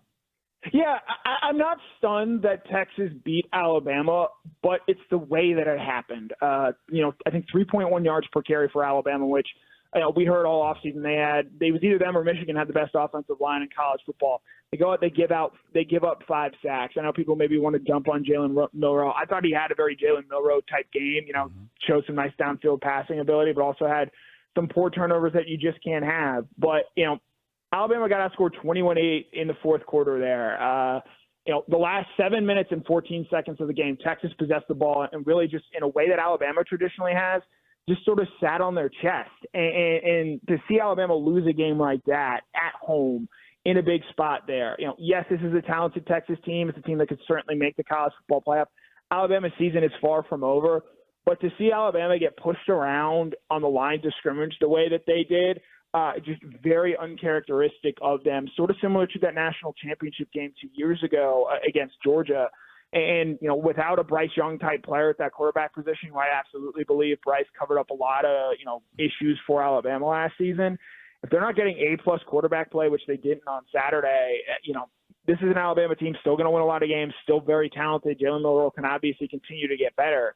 But when you're playing super elite teams like I think a Georgia team is that can sort of do what Texas did to Alabama on Saturday, it makes them hard to see them as this dynasty force that they had been in college football for essentially the last 15 years. Yeah, man, Bama fans struggling. Tearing that beer this morning, pal. Tell you what. Texas ran 9 straight plays before, and by the way, they were penalized all game, too. That was the other thing. Undisciplined team. Alabama did not look like a disciplined team, right? 9 straight plays before they had the penalty to basically run the clock out. To your point about sitting on your chest, that's the kind of stuff Alabama does. We're just going to run it and run it and run it and then, wear you out. And that was the surprising thing. I'm with you, and that's why I said I don't think they have a shot against Georgia because Georgia's more physical right now with what we know about their football team than Alabama is. It's Connor Riley joining us here on Sports Radio 92.9 The Game, talking all things college football. Connor, as we continue the conversation, and we've got a few more things we want to hit with you. Yeah, just real quick. So Carolina, we talked about a finesse. We had Coach Shane Beamer on back in the spring. He talked about losing injuries, defensive line, transfer portal. You saw them getting beat up by a very finesse Carolina team. So it's hard not to envision Georgia swamping these dudes. Yeah, I think this is a game where Georgia knows they can go out and make a statement. They're well aware of the fact that people said, they've beaten UT Martin, they've beaten Ball State, two not real impressive teams. While South Carolina, the loss to North Carolina takes a little bit of shine off this game, they know they have a chance to go out there and really make a statement. That was the words used by Jamon Dumas-Johnson today. He knows that there's a chance to send a message to the rest of the league of this is what Georgia is going to be in the SEC this year. Kirby Smart was made aware of some comments made by a South Carolina defensive lineman at SEC Media Days that Sanford Stadium is not the most intimidating atmosphere to play in, and he has since come out, Kirby Smart, and challenged the fan base to really show up and be loud. I do expect it to be a raucous environment for Georgia fans on Saturday, and I think they know that look, the schedule is what the schedule is. There's not a whole lot that can be done about it. It's not Georgia's fault that Florida, South Carolina, Auburn are all sort of spinning their wheels right now. But they know that they've got a chance to come out on Saturday and make a statement to the rest of the league that, hey, Alabama might be taking a step back. LSU might not be all they're cracked up to be. But this Georgia team is still every bit as good as everyone thought it was this offseason. Connor, man, looking forward to seeing what happens this next weekend. College football has been so much fun here over the last 2 weeks. We'll see what Georgia does. We'll talk more about it as the week goes on. Connor, tell the people where they can follow you. Yep, you guys can follow me on Twitter at @KConnorRiley. A ton of fun doing this with you guys. Looking forward to doing it every Monday now. Me too. Connor Riley here on Sports Radio 92.9 The Game. It is a Falcon Victory Monday. Watch us on YouTube and Twitch. Just be Googling 92.9 The Game and those YouTube and Twitch, and you'll find us, man. Watch us on TV. Yeah, twitch.tv/ATL929 The Game. We appreciate you guys being there. All right, we're going to open up the phone lines. Turtle, want to talk to the people. We're 1-0. Mike said the first time we've been 1-0, won our home opener since 2017. It's been a long time. Want to know how you feel after starting 1-0. Now, if you have concerns, we don't mind if you voice them. That's fine. 404-726-0929. But we're in here talking about a win today. We are not apologizing for a win, you sons of guns. Hey, this hour is brought to you by Mark Spain Real Estate. We'll take a few of your calls, guys. 404-726-0929 here on a Falcon Monday.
Let's go. Back to more Dukes and Bell. Are you ready? Presented by Finley Roofing on Sports Radio 92.9 The Game. We are jumping on the phones at 404-726-0929. Atlanta, we feel like change is coming. Now, it may take longer than what we expect, right? This offense has got to get more oomph. We know that. But this is a learn on the job. Ritter's going to get better. And Mike and I have talked a lot today about a lot of the positives that happened. But as I said, if you have concerns, you can express them. 404-726-0929. But I don't want this to get lost, Mike, in translation. We won. Okay? Yes. We won. And we're over 500 for the first time in a very long time, which is both exciting and a bit pathetic. But the good news is the worm has turned, we believe. And yes, there's a ton of things they could have done better, but you still got the win by 14 points. And we're going to get into it. I think the things like Jesse Bates are a positive because he gave you 2 picks. And again, he shortened the field for a young quarterback. We're going to discuss with Arthur on Wednesday when we're up at Flowery Branch about what was the thinking. Were you trying to protect him because the offensive line couldn't protect him? Or did you not have confidence in him? And that's why you kind of, let's be honest, kind of played very conservative before the half and very conservative when you got the ball on the other side of the 50 after another turnover and you settled for a field goal. All right, let's start with Casey in Ackworth. Casey, thanks for listening to Sports Radio 92.9 The Game. It's Dukes and Bell. Hey, man, Casey, what's on your mind? Talk to us. Hey, thanks for taking my call. Just a couple things on offense. Okay, the past 3 or 4 drafts, you spent a ton of draft capital on the skill position, getting Drake London and on Kyle Pitts and now Bijan. 48 plays is not going to cut it. You got to be able to sustain drives and possess the ball more if you're going to make those first-round picks on the skill position make sense. You can't go through a game and only have 48 plays. Granted, it was a win. That's great. But on the defensive side as well, the most glaring thing that this team has had for a number of years now has been the pass rush, and yet the same mentality was even in the Dan Quinn administration when they coached here. You try to piecemeal together a pass rush. You try to get a guy that can get 3 sacks here, 4 sacks there, and try to make that work. You got to have that guy. You have to have that one guy, and we have never, either through free agency or the draft, attempted in recent memory to go out and get that guy who the offensive team has to game plan for. And you saw the same thing take place Sunday. Yeah, we got a couple of sacks, but we had the blitz to do them. Right. When it was 4 people, four rushers, you didn't see anything. There was no push. Fair. That's fair, Casey. Listen, I have no issues whatsoever what you're laying out. Nope. Troy Anderson came on a blitz. He got half a sack credit along with Grady. Lorenzo Carter also got one. It was more of a coverage sack, or Bryce just wasn't seeing it. But, yeah, I mean, look, I get it. Everything you just said about the pass rush, it's true. You don't dedicate draft picks to the pass rush when you go skill position, skill position, skill position. And hopefully it's going to come together. But, yeah, they were not getting any push from the down lineman, to his point. You can't argue with that. No, not at all. Casey, appreciate you listening, man. Thanks so much. James in the ATL, you're up next on Sports Radio 92.9 The Game. Hey, man. Hey, man. What you thinking, James? Appreciate the call, fellas. Thank God we've got athletes out there. I mean, we had a double coverage on Kyle Pitts. He makes the incredible catch to set up the touchdown. Obviously, what Bijan did, he made 3 guys miss. So we've got the skill players. A win is a win. I love seeing Bryce Young losing again. I'm a Georgia boy, so we need to establish that run offense, though. And otherwise, I feel like we're going to be up against, some other tough teams that are going to just sniff it out and put all the pressure on Desmond. As you said, Desmond is going to progressively get better. They got to open up the playbook for him. He's got to see the plays develop down the field, and hopefully we can continue the momentum. James, appreciate the time, fellas. No, man, thank you so much for listening. I'll say this. We'll get Jordan Love on Sunday. And the thing that impressed me about Jordan Love, now, remember, he's been around Aaron Rodgers, okay, for 3 years. And you're sitting in meeting rooms and you're watching film with Aaron Rodgers, and he's talking to you about all these different things. And, Mike, what he did this week, and I watched the Bears game because I wanted to see what Justin was going to do, is he manipulated the linebackers and the defense with his eyes. There were plays where he's looking, and guys are going, he's going there, and then he turns and he goes, I'm not going there, I'm going here. Those are the things. It's those little things that quarterbacks develop, and we got to give Ritter time to develop those things. But here's the thing that I point out, that he points out in his phone call that concerns me moving forward. We should have one of the best rushing teams in the league, period. But teams will know that. And he's right. They're going to put pressure and say, look, we know you guys want to run the ball. We're going to make Desmond Ritter beat us today. Now, at what point does that happen? Does it happen next Sunday against the Packers? Maybe.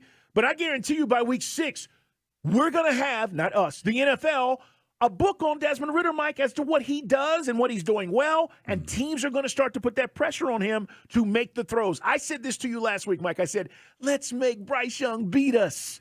The longest play was the Kyle Pitts throw. And look, with all due respect to the guys who go, yeah, he made that throw. Yeah, he made a throw, but Kyle Pitts made an incredible adjustment in the air. Kyle Pitts made an amazing catch in traffic to bring that ball in. So we know, we've seen Ridder. We know we saw him in the Cincinnati preseason game. He can get the ball out. My thing is, we'll ask Arthur Smith about this coming up on Wednesday. I thought we'd see more quick hits. Slants, balls, a little bit. Screens? You saw too. Yeah, not even that. Just getting the guys crossing routes, yards after the catch, maybe some rub routes, things like that, and let the athleticism work. Now, Mac Hollins had 3 catches for 31 yards, but one of those throws to him was really low. He had to make a circus catch off the turf. He did. To hold on to the ball. So London's got to be better.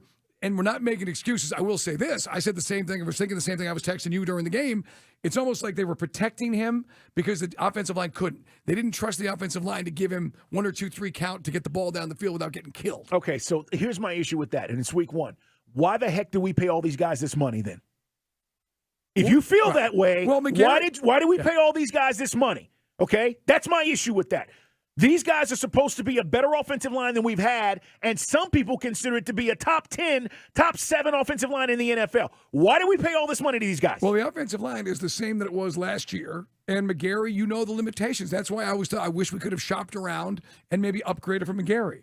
But they kicked the tires on it. They said, okay, this guy knows our system. Yes, I just don't like the idea, Carl, giving a guy an extended contract, and you say, yeah, I know he's not that great in pet. There should be no kind of disclaimer to that kind of a contract extent in my mind. Can't be questions. Bergeron looked the part. I think there was no trouble on the left side other than a Jake Paul start. I thought certainly, the right side was trouble. Yeah. And Burns played, and we also know that Derek Brown's been doing this to us like Cam Jordan's been doing this for a long time. Yeah, you're going to play some good defensive guys. But, Mike, when you tell me I don't think they trusted him, I got a problem with that. We just invested a lot of money into this offensive line. Josh in Buford, you're up next on Sports Radio 92.9 The Game. Hey, man, what are you thinking, Josh?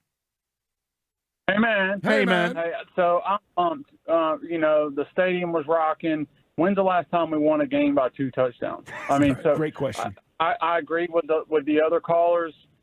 No pass rush, no pass protect. That's what I was saying at halftime. I was like, oh my gosh, here we go again. But we've got thunder and lightning in the backfield. That helps make up for that. And we got 3 takeaways. Right. That takeaways are about the only thing that can make up for not having that serious pass rusher. I would like to see us get one. I was really hoping Campbell would get that sack 100. I was waiting on it every snap, but he'll get it. He will, man. Great stuff. But Go ahead. Get Drake London more involved. Pitts. I think Ridder was like 1 for 1 with passes of 20 yards or more. Hopefully that opens up, trust him to sling it. But if we're not protecting them, then it doesn't matter who's back there. Well, those are big explosive plays, right? That's what we're talking about, are those explosive plays, Mike.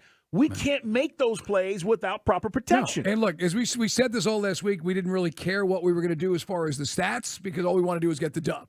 And we did. But that's game manager stats. No matter how you want to quantify it or what the offensive line did or didn't do, that's game manager stuff. When you're going to spend draft capital on superstars, which we think Drake London and Pitts is, you got to have more targets. And look, I know Drake had a drop, and the way the game flow went, he never really got another chance to make a play. All right, guys. Tony, appreciate you guys. I'm not being a poet, don't know it. Those are your names, Stoney and Tony. Hey, we appreciate you calling in. I don't want you guys to stay on hold. We'll get back to some phone calls coming up. It's a big Falcon Monday. Mike, what do we got coming up in Guy Talk? Did they really pull a 28-3 joke on Matt Ryan in his broadcast debut doing color commentary? Yeah, we'll play it for you. Also, guys, the interesting little factoid about the Texas win over Bama. Stay tuned. Sports Radio.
Dukes and Bell. Presented by Finley Roofing on Sports Radio 92.9 The Game. It's time for fun. It's time for guy talk. Never mind. It's time for shenanigans. Indeed. Carl mentioned earlier, thanks to Finley Roofing for jumping on board. Roofroof.com. They're on board with Dukes and Bell because they know a winner. Hope you guys are having a good day. We had not mentioned it yet today, but I think everyone's aware that it's the 22nd anniversary of 9/11. Saw it last night. I thought it was an unbelievable, inspirational performance of the national anthem from Queen Latifah with the fire department of New York and the NYPD choir in the background, the chorus. Just unbelievable. That was about the only thing that was worth in that game because the Giants were hot garbage and the Cowboys beat the whooping out of them. But people on social media just going bananas. I love these people. I didn't realize she could sing. Yeah, she's an entertainer. She's hip hop. She raps. She sings. Obviously got her own TV show. She's a tremendous talent, and that was amazing last night. Yeah, I want to say she's won 3 of the 4 major awards. Obviously, I don't think she's won an Oscar, but she was in Chicago in the musical. Yeah, she's done the Grammy, the Tony. So either way, but yes, she is amazing. There's no doubt. So that was great. One thing not so great, as we remember 9/11, was somebody at DraftKings thought it was a good idea to have a never forget parlay that they promoted involving New York teams. Could you be any more tone deaf than that? No, your audience. They've issued an apology, but it's like, I mean, sometimes you wonder who's running these shows. I mean, running these shops. There's nobody to go, that's not a good idea, my friend. Maybe we don't do that. What do you think? Well, checks and balances, Mike. Right. Again, some of these ad campaigns are clever, but there are things you should always stay away from. Right. Oh, I don't know. There's probably 3 that come to top of mind. Yes, and 9/11 would be one of them. And that's one of them. And I don't have to say the other 2. Right. All right. But there are just things you probably should stay away from. Yeah, I didn't get that at all. Speaking of things we'd like people to really kind of stay away from, if you're an Atlanta Falcon fan and you're a fan of Matt Ryan, was the old Super Bowl, Foldo. Super Bowl 51. Sure. You're familiar with it. Well, tell that to Andrew Catalan. Matt Ryan working with the Tiki Barber. He was calling the Bucks Vikings. By the way, nice win for Tampa Bay. It was. Going up to Minnesota. This is, for what it's worth. Baker looked good, too. On his 4th team as a starter, Baker Mayfield to get the win. But here's an awkward moment. I believe Matt was ambushed by Andrew Catalan. Take a listen. In the booth with Matt Ryan and Tiki Barber, I'm Andrew Catalan. We'll hear from A.J. Ross coming up. We were just chopping some burgers at halftime, saying this game feels like it should be 28-3 in favor of Minnesota. Why is it still 10-10? Turnovers. Now, if you see the video, okay, Matt gives him an eye roll. It's quick. Yeah. Like, really, bro, you going to do this? And then he answers the question and keeps it moving. Mm-hmm. Professional. Right. But I'll be honest with you. I probably would have had to, take Paul's mic and be like, that's where we're going to go with this? Right.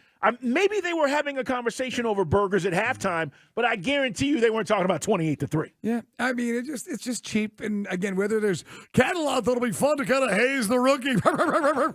Yeah, okay. Yeah. I mean, it'd be fun if Matt could have gone vicious style. Yeah, it's about as funny as when Tiki said the Giants had never won a Super Bowl deal.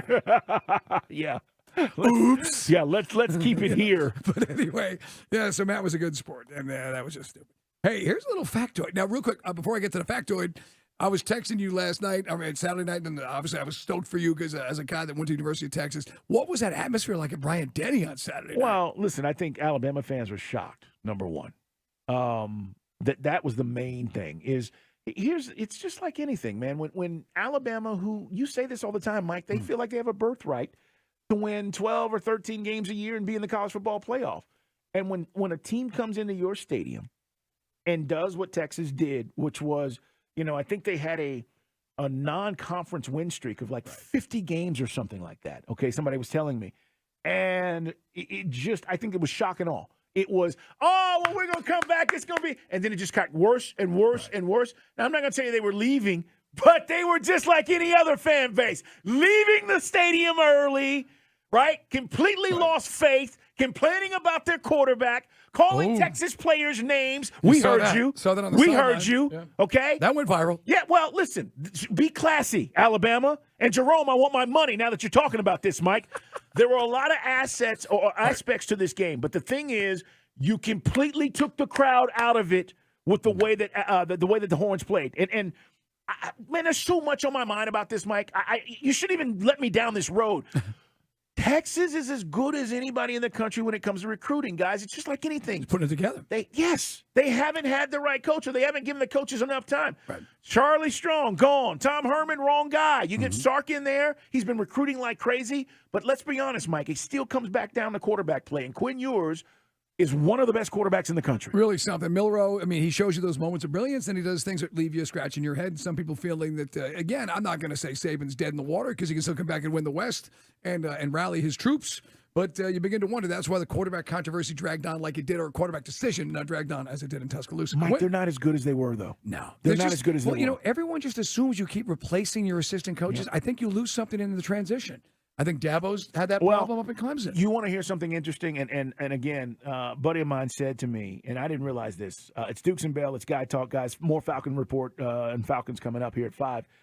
He said, the 4 times that Saban has changed his offensive and defensive coordinator, it's been 4 times since he's been there.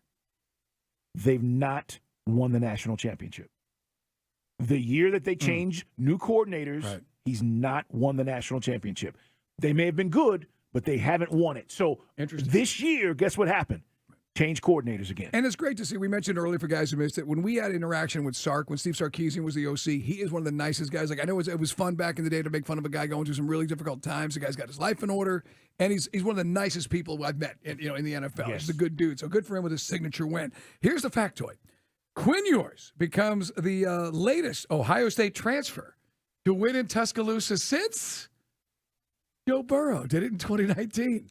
You want to beat the Tide? Go to Columbus. Get your quarterback. Go get an Ohio State transfer. Now, Quinn Ewers was the guy who had name, image, likeness in high school, coming out of Texas, went to Ohio State, goes to Texas, as you guys know the rest of the story. But yeah, it was the 46-41, the perfect season for LSU and Coach O and Joe Burrow back in 2019. And we knew, or at least we thought, that was the LSU team that could go in and beat Bama, and they did. Interesting, man. Yours. And by the way, this is also, we need to say this.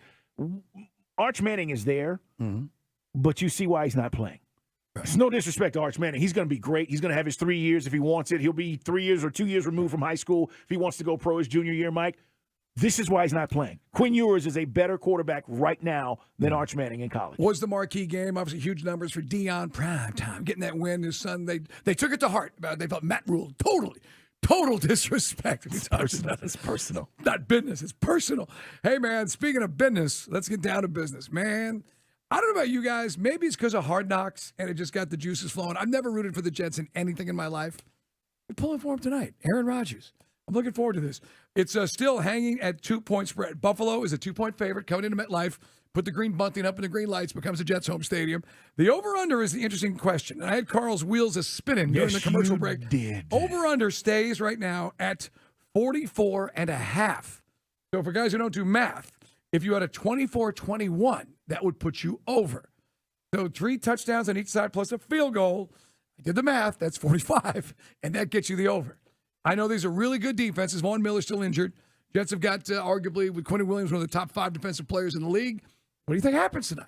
Don't want to be prisoner in the moment, but Aaron Rodgers and the Jets, what do you think? Well, I do like the Jets to cover. I'll tell you that. But I understand why Buffalo is a 2-point favorite, and you're right about the defenses. This is saying Aaron Rodgers won't score 3 touchdowns in this game, and you're going to tell me Josh Allen is not going to lead the Bills to potentially 3 touchdowns. It's hard to believe that, but what the Vegas is saying here, Mike, this is going to be a 2017 game. Right. This is going to be a 21-17 kind of game, not 24-28. And I tend to lean that way, but this is interesting. When you said that to me, I was like, wait a minute. That's the over-under? And remember, I was talking about this with with New England over the weekend. Eagles and Patriots. Remember this, Turtle? And I said, 45. And I didn't bet it. We didn't go there on our picks.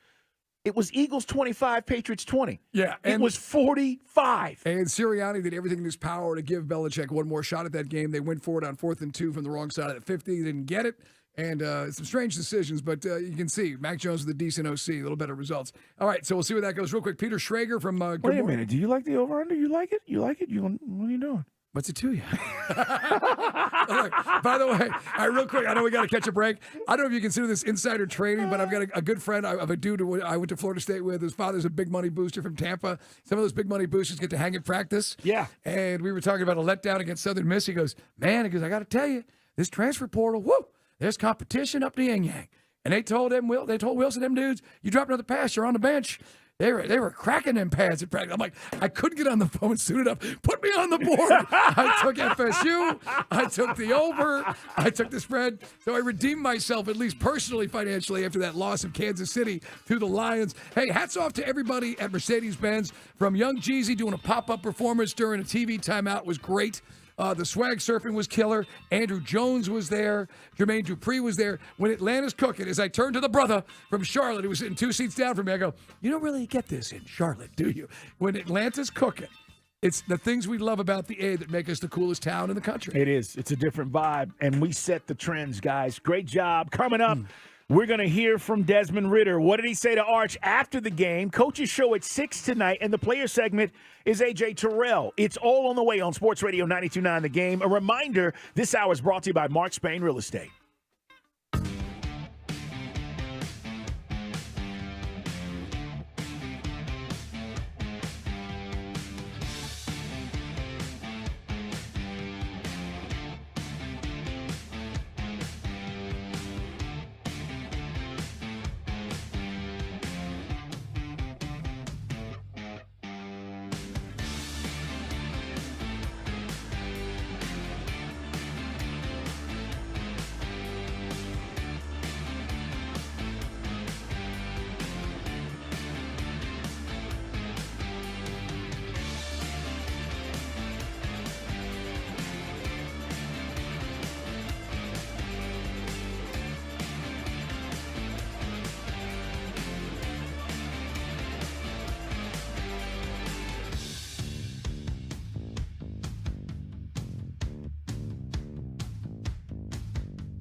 It's 5 o'clock. It's 5 o'clock on the most listened to sports talk show for your ride home. What? It is time for the Falcons Report. Guns it. Caught. Touchdown Atlanta in the end zone. Caught. Touchdown. You shall not pass. The 5 o'clock Falcons Report. Oh, my heavens. On Dukes and Bell. We are Dukes and Bell. We start off every day and every hour by saying, hey, man.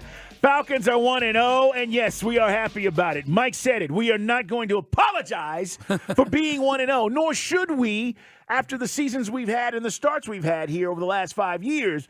I know there's a lot to break down and a lot to talk about when you say, hey, I didn't like this. I thought we could have done this better. It's football. That's what we do on this show. We can have those conversations, and we will. But, Mike, I think the overriding sentiment is that we're 1-0. And there's a lot of growth for this team to continue to get better, but it's week 1. And I would rather be in here right now telling you guys how excited I am for the rest of the season and some of the potential of what I saw than telling you guys yesterday we got our butts beat by a rookie quarterback in his first game. That did not happen. No, and, Coach Arch said at the postgame he's not going to apologize. That's why I took it and kind of made that our mantra for today's show. Not going to apologize for our first win to start the season since 2017. Team has some things they got to work on. We told you guys about, trying to put together this pass rush. We thought the pass rush was going to be addressed. They had no pressure from the down linemen. They had to go to blitzes later on to get pressure on Bryce. And luckily, Bryce made a lot of rookie mistakes and it was sailing passes, etc. But we also have things to be positive about, guys. Jesse Bates. We had guys even on the station saying, why are we paying money for Jesse Bates? Jesse Bates is making plays. Yes, I know. You want to go back in time and say it didn't happen? No, it happened. He turned the field over. He gave the rookie quarterback, or a guy with 4 games under his belt, Carl, a short field to work with. The offensive line could not block in the first half. That was the problem. It disrupted what Arthur wanted to do with the play calling. I think he's going to say as much to Arch coming up here at 6. But the good news is we found a way to get it done. Bijan was electric. Tyler Algier was electric. We could argue they should have maybe stayed with Algier more in the first half. Absolutely. That balance, Mike, that you're talking about, that is a feel that coaches got to have where once we get going here this season, is it more Bijan? Is it more Tyler Algier? Guys, I don't care. Listen, Bijan's going to be special when given the opportunities. But, yesterday when you talk about, targets and wide receiving opportunities, he had 6 passes for, 27 yards. Drake targeted 1 time, right? So there's a balance that you have to, with all these guys. Right. There are going to be games where Drake's going to be targeted more, Pitts is going to be targeted more. We've yet to see that, and that was a part of my issue yesterday was I wanted to see Pitts. You guys know I've been talking about it. But at the end of the day, I can't sit here and complain about winning. That's what it's all about. So, yes, Mike, you're absolutely right about Coach and this balance of how he's going to do these running backs. Now, the good news, as we said, because we did give us some credit. Carl and I did say Derek Brown has been disrupting things against this offensive line for years, much like what Cameron Jordan does down in New Orleans. And then Brian Burns says, hey, guess what? I'm going to play and remind Carolina why she cut me a big check. He was unstoppable. McGarry was not good. So this gets us back. Like, we can have this debate down the road about should we or shouldn't he, or maybe found a better option than going back to McGarry. There's things he's got to work on. They'll look at the tape, and it's going to be glaring, some of the deficiencies from the O-line. So the good news is, without even having all that stuff we talked about, we still found a way to win by 14 points. Some teams came out of the gate and looked like they were ready for the regular season. Half the teams this week, Carl, looked like they weren't. The only team that doesn't have to look at film is the Cowboys. Everybody else has got things they got to work on, us included. Yeah, I just, my big issue, and it's not even an issue. What are we talking about? What are we talking about? We talking about a win? We talking about complaining? We talking about us being 1-0? Or we talking about the things that you wish would have happened? What are we talking about? Let's embrace this. It's a long season. We're going to go through some ups and downs, but I'd rather start this way than not. Let's hear Arthur Smith talking about not being surprised about what Bijan did yesterday. He's such a unique player and unique balance. So you get in there and you get in the red zone, and the guy made a heck of a play. But we saw that every day in practice. I thought he would do something like that today, and he did. And I'm glad it helped us win. Mike, how electric was that play? Like when he caught it and then whoop, it was like slow motion. I mean, one guy's jocked down there at the 10. I know you heard the call coming back from Tuscaloosa from Wes and Arch. It was great. I mean, this is the stuff we saw in camp, the stuff some folks saw in that small sample size against the Bengals in preseason. He's electric. He'll make the first guy miss almost every time. Now, if you throw the ball to him or hand the ball off to him and a defender's in his face, he's not going to be able to do anything. And that happened a few times. There were a couple of hospital throws that Ritter made where he's hitting guys in the flat and they're about to get creamed. So there's things he can clean up. Ritter had a play where he was running for his life. He kind of threw the ball across the field. That wasn't great. And then I wonder, we'll talk to Arthur on Wednesday, how much of the conservative nature of the halftime. We had time to get down the field before halftime. We kind of slow rolled it, maybe keep them off the field. We weren't aggressive enough. I want aggressive. And look, if we get into the 4 games into the season and Drake London's got less than 200 yards receiving, that's a major, major problem. Drake had 1 drop, and unfortunately, he was never really a part of the game plan after that. Mac Hollins had to make a really bad catch on a poorly thrown ball from Dez, but Mac was showing his athleticism. And then a great play from Pitts. Now, we know what Pitts is capable of. The games we won in Matt Ryan's last year here was because of Kyle Pitts. He makes a great catch and an adjustment call in midair between 2 defenders. But there wasn't enough of it. No. And Algier, 75 yards, 15 carries. Bijan, 56 yards, 10 carries. Here's what I'd say about our quarterback, and then I'm going to let you hear from Arthur Smith talking about Drake and the targets. Yesterday, Desmond Ritter went 15 for 18, okay? 18 attempts, 15 completions. The drop Mike's talking about was right in Drake's hands, which means he missed twice. Twice all day. Other quarterbacks around this league, including Jordan Love, 15 completions. Joe Burrow had 14 yesterday in an L. Matthew Stafford didn't even throw a touchdown yesterday, guys, and the Rams won. What I'm telling you is all around the league, when you start looking at other quarterbacks like Geno Smith, 16 for 26. They paid Geno a lot of money. Dak Prescott he's a $40 million quarterback, Mike. He completed 13 attempts yesterday, 13 for 24. Cowboys didn't win because of Dak Prescott. He had 0 touchdowns. Yeah. Special teams, defense. Absolutely. Daniel Jones last night, 15 completions. Understand week 1 and what's going on around the league, and our guy went 15 for 18, and we're going, oh, Mike, I think it's more about the yards. Right. When you go, he only threw for 116, it looks pedestrian. And you go, wait a minute, what quarterback wins in the league when he only throws for 116? But he didn't make mistakes. So take the good with the bad and understand that some of these brand names that we're talking about around the league weren't even as good as Desmond was yesterday. Right. But on the other side of it, I mean, that gets back to the big picture because the offensive, again, you can't have one without the other. Offensive line's got to do their job. Everybody wants to see these guys down the field burning it. I thought we were going to see quickness. I thought the ball was going to be coming out a lot faster against Derek Brown, especially once we knew Burns was starting. We'll ask more about that midweek. But if you didn't watch the game and you've got these weapons, it's got to be better, and hopefully it will be better. But right now, yeah, those are game manager stats. Sometimes with a really good defense, you can be a game manager. But a defense, great stops, Carl. Great stops. How about the stop and the big drive, the bend, don't break defense? But the pass rush wasn't there. There's a lot of things to correct. But as we said to start this segment, it's a freaking win. So for everybody out there who thought we're going to hit the ground running like the 85 Bears meets the best show on turf, okay, there's work to be done. But we got to win. Guy's got 5 starts under his belt. He's got the first win of 2023. And Jesse Bates, by the way, he's going to be the defensive player of the week. Be hard-pressed not to. 10 tackles. He had 2 interceptions. Guy was making plays all over the place. Here's Arthur Smith on Drake London and the stats. If I were to tell you that Desmond would have more receptions than Drake and you'd win, would you have believed me, A? And B, yeah, would Zach, you think? Here, I'm gonna, not to be rude, I'm going to cut you off. Let the fantasy guys worry about that. That's a point. We got to clean some things up. Yeah. We can all be better at our spacing. And the targets is the most misunderstood thing in the National Football League. There's progressions, there's spacing. If somebody's underneath not right, that's the stuff where I'm a little irritated as a coach that we had to fix at halftime. And that's on me. It's on everybody. And we don't care. Drake London doesn't care. All we care about is 1-0. He's right. Drake doesn't care. And I'm saying that there are not me guys on this team, which is why it's going to work. Right. Okay?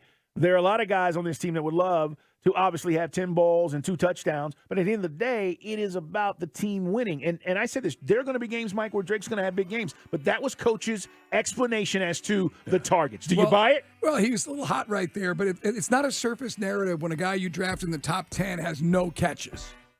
He's supposed to be a star on this team. He had no impact on the game. That's a story. So I got to respectfully disagree with Arthur on that one. Drake London and Pitts have got to have more than 2 catches in a game, period. Coming up, you'll hear from Des Ritter with Arch. It'll happen in 20 minutes. We're coming back. We've moved our man Grant McCauley up. Doubleheader today. Braves have already won 1 game. The next game's on the way. You see who's pitching? Yeah, he's back. And we'll talk about what happened over the weekend as well with our Braves. Stay right there. It's Dukes and Bell on Sports Radio 92.9 The Game.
Dukes and Bell, presented by Finley Roofing on Sports Radio 92.9 The Game. In the air, right field, hit well, and this one is up and out.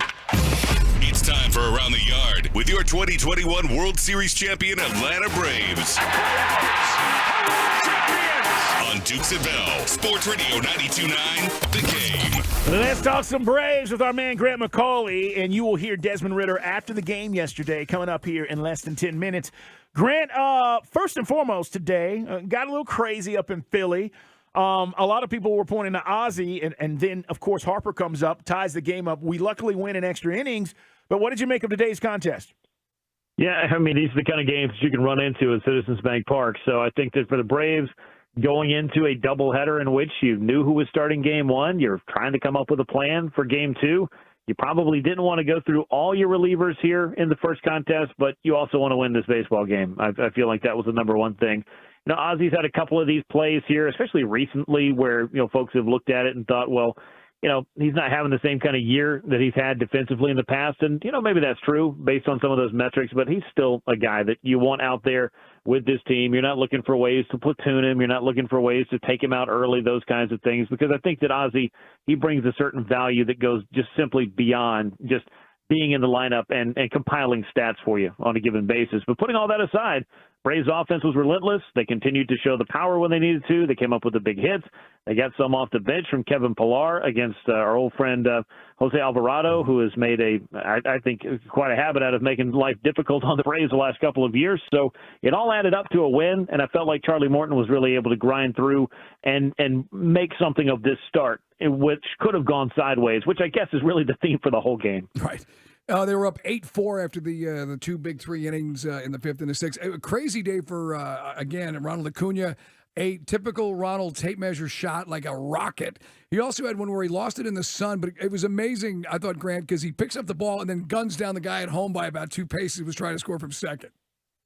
Yeah, I mean, and that's the kind of weapon that Ronald's arm is. I know that defensively speaking, I mean, the frustration of losing the ball in the sun, it's right there. You could be out of that play all of a sudden if you're just, you know, kind of checked out and you don't have the awareness that he had in that moment to make that play at home, and it wasn't even really close. So I feel like that's one of those little plays that in the midst of everything that happened on this day, maybe it's not the first thing you look at, particularly on a day that he hits yet another homer. He's now 4 away from a 40-40 season, really a 40-60+ season. Woo! There's some incredible things that are going on for Ronald Acuna Jr. this year. So, you know, it's just one of those days for him, one of those days for the Braves where sometimes, you know, it's better to be lucky than good, but I think the Braves have been more good than lucky sometimes, so it all evened out. He's back. Kyle Wright. Expectations tonight. Yeah, I think 60 to 70 pitches would probably be about the max that they would want to get out of him. He made 3 rehab starts, the most recent of which he looked very good, 7 strikeouts and just shy of 4 innings for Gwinnett, 50 pitches for him in that one. I would have thought that the next step would have been 65 to 70, maybe thereabouts. And you know, if you could just get him through, 4 innings, if he's economical, can get through beyond that, that would certainly be great. The Braves did decide to go ahead and option Dylan Lee back down to the minors to open up a roster spot for Kyle. They do have A.J. Smith-Shawver just in case things maybe get a little bit sideways again, so they got somebody that can give him some length out of the bullpen. But it would be great to see Kyle 4 months and 8 days since the last time he made a start. Go ahead and start really knocking off the rust at the big league level and show the Braves what they have, quite possibly, to make their decisions about their postseason rotation. Will Dylan Lee be in that postseason bullpen? I don't know that he's pitched his way out of it, but it hasn't looked quite as good, especially the last couple of outings. The first one, he came out again in that Dodgers series and got a big double play out of Freddie Freeman. So you're thinking, well, that's exactly what you'd want out of a Dylan Lee. But really not a good one today in the ballpark that is not kind to pitchers more times than not. But I think just like anything else, when you take nearly 4 months off through the course of the season, it can be hard to get sharp again. And I feel like that's probably what he's looking for. It seems like the inflammation is no longer a problem. The velocity's there, but, break, command, those kinds of things, I think is what he's working on right now. We're talking with Grant McCauley, guys, about our Braves. And, over the weekend, you handled the Pirates. This road trip, though, with today's doubleheader, and then I think it's Marlins. Is that right? Yes. You talk about the magic number, and Mike and I were talking about this celebration the other day. It was muted. It was a muted celebration. Yeah, but everything seems to be in perspective. I think that's what we're saying, right? You know what the objective and the goal, the ultimate goal is. And Grant, my point is this team, for everything that we've talked about, they understand that. I mean, some teams you wonder if they get it. Like, this has been a special season, and you could have went crazy the other day. Keep it in perspective. And I thought they did a really good job of that. Yeah, and I do think it's important to think about the perspective of what this club's expectations are and what they've done over the last 5 years coming into this season. What they got in that win against the Pittsburgh Pirates was, as Brian Snitker called it, a seat at the table. You should recognize those kinds of wins. They'll have a little bit more fun when they clinch the division. Every club always does. I mean, it's kind of one of those first steps of the champagne celebrations that you'd like to have, but there's 3 bigger ones waiting for you in October if everything goes according to plan. So they'll enjoy it, but the Braves just continue to keep their eyes on the bigger prize. And obviously for Atlanta, a club that's won the World Series not long ago, they know exactly what it takes to get there and to do all of that, and that's the journey that they want to be on. Starting pitching, Grant, we talked about Charlie Morton's solid outing today. Is everything where it should be as far as, I know last year it was strange because we thought we were dialed in chasing the Mets. I know we talked about little wobbles here and there. I thought Iglesias, I'm not going to get on his case. He's been bulletproof really the last few months. Is there any concern as far as starting pitching for you? Not really. I think the biggest thing is, because this was about the time last year that everything was going really well into late September or mid-September really for Spencer Strider. Then all of a sudden he had that oblique issue. And then a couple of weeks later, Max Fried got sick. So that was when things kind of started to come unraveled for Atlanta. So knock on wood, don't have to deal with those kinds of things. It sounds like Spencer's in line to make his start on Wednesday. So the bug that he's dealing with may have been similar to what Austin had. He's going to be able to get past all of that. But you get these guys healthy and you get them out to the ballpark and you put the Braves offense out there with them, I think you've got the formula that you need as long as you can cover those innings and get those outs to win a lot of baseball games. And the proof is the best record in baseball. So Ronald Acuna today would have been game 14 and he hit a home run. I don't know what the average is, but I'm guessing it went up a few points. He was hitting 386 going into today. So my guess is he's probably hitting 388 or 390, depending on how that all worked out. Another home run, so that's 8 in his last 14 games. 20 RBI in his last 14 games. My point is, Grant, he only had, going into today, 3 strikeouts over the last 13 games. This guy, the strikeout numbers are incredible. Yeah, I mean, this is really what's been kind of the extra level of Ronald Acuna Jr. this year, because you knew he could hit 40 homers. You knew he was capable of stealing a lot of bases, though he has taken that to another level. But watching him go out there and hit 330, 340 nearly at this point of the year, and cutting his strikeout rate from a guy who was punching out about 25 to 26% for his career down to under 12%. That's an incredible change and an incredible adjustment. And I don't know what you can attribute it to, probably not just one thing, but he just goes up there with a focus on every single at-bat. And I think I mentioned this. I asked him about it on the recent homestand after just one of the big games he had. What has been the difference here? And he said, I actually am trying to be more aggressive and really dialed into every single at-bat. He's not doing it to a detriment. He's certainly not going up there with no plan and just swinging at the first 3 pitches. It's pretty incredible to watch, and he's obviously hitting a lot of tape measure home runs here lately to remind you just exactly how good he is when he makes contact. And 220 hit seasons, what he's in line for, 85 to 90 walks. I mean, not too many Braves hitters are getting on base 300-plus times a year. That's why he hits leadoff, folks, among other things, is because he finds his way on base more so than anybody else in Major League Baseball this year. I guess the only question now is just stuff for the record books. By the way, we got a Falcons coaches show with Arthur Smith coming up with Dave Archer at the top of the hour on a Falcon Victory Monday, talking about the Braves, who got it done in game 1 of a split doubleheader up in Philly. Can everybody get to 20 home runs? Michael Harris needs 5, I guess, or actually 4 after today. Arcia, that would be something. And, of course, Matt Olson, they honored Andrew Jones over the weekend, and now just needs, 3 home runs to get to 51.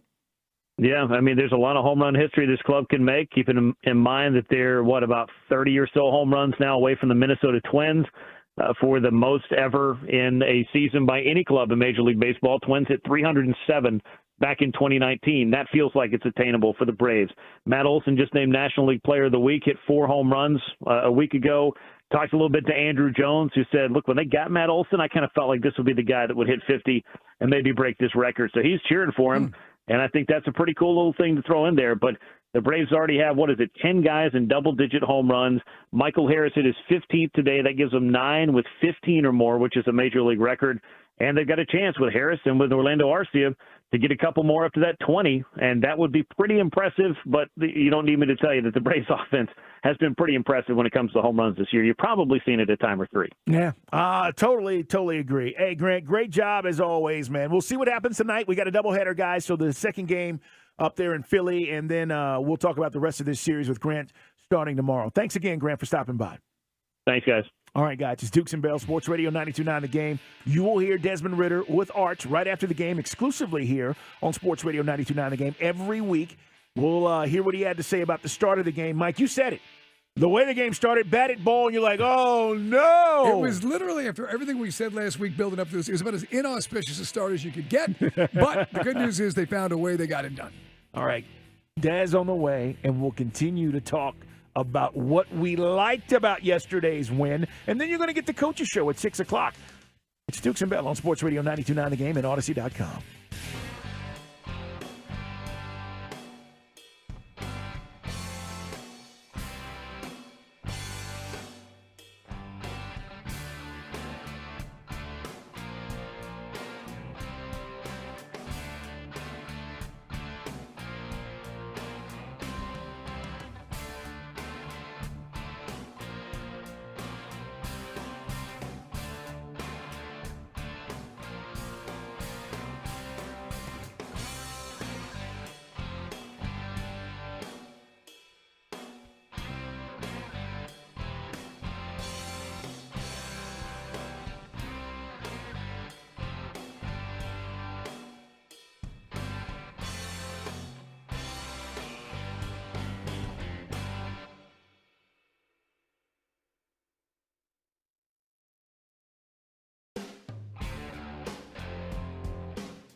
Then things get really good.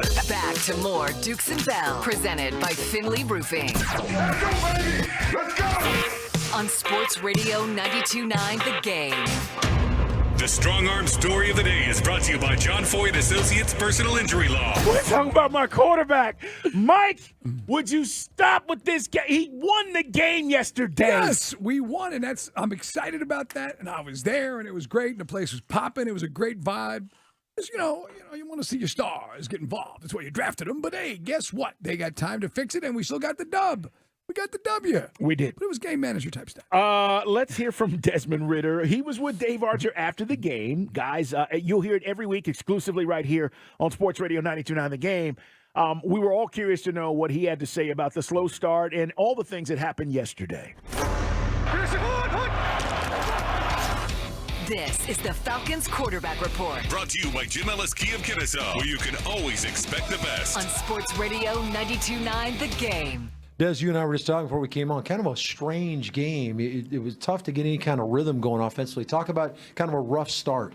Yeah, obviously, we want to start better. We want to get down there and be able to move the ball. Obviously, you saw the passing numbers weren't that, and the guys up front, the big guys up front, and Bijan and Tyler, they stepped up and ran the ball really well. So that's what kept us going. Defensively, you guys could lean on those guys. They made some plays. Jesse had a monster game, but you had 3 turnovers, gave you some short field opportunities. How much does that kind of energize you offensively a little bit? Oh, that's huge for us, and the momentum not only for us but as a team. And then when that does happen, I think maybe 1 out of 3 times we scored or got points. So we need to be able to capitalize on those more and be able to create points and get points on the board as an offense. This is one of the better defensive fronts, certainly front sevens you guys are going to see all year long, and they're rough and tough.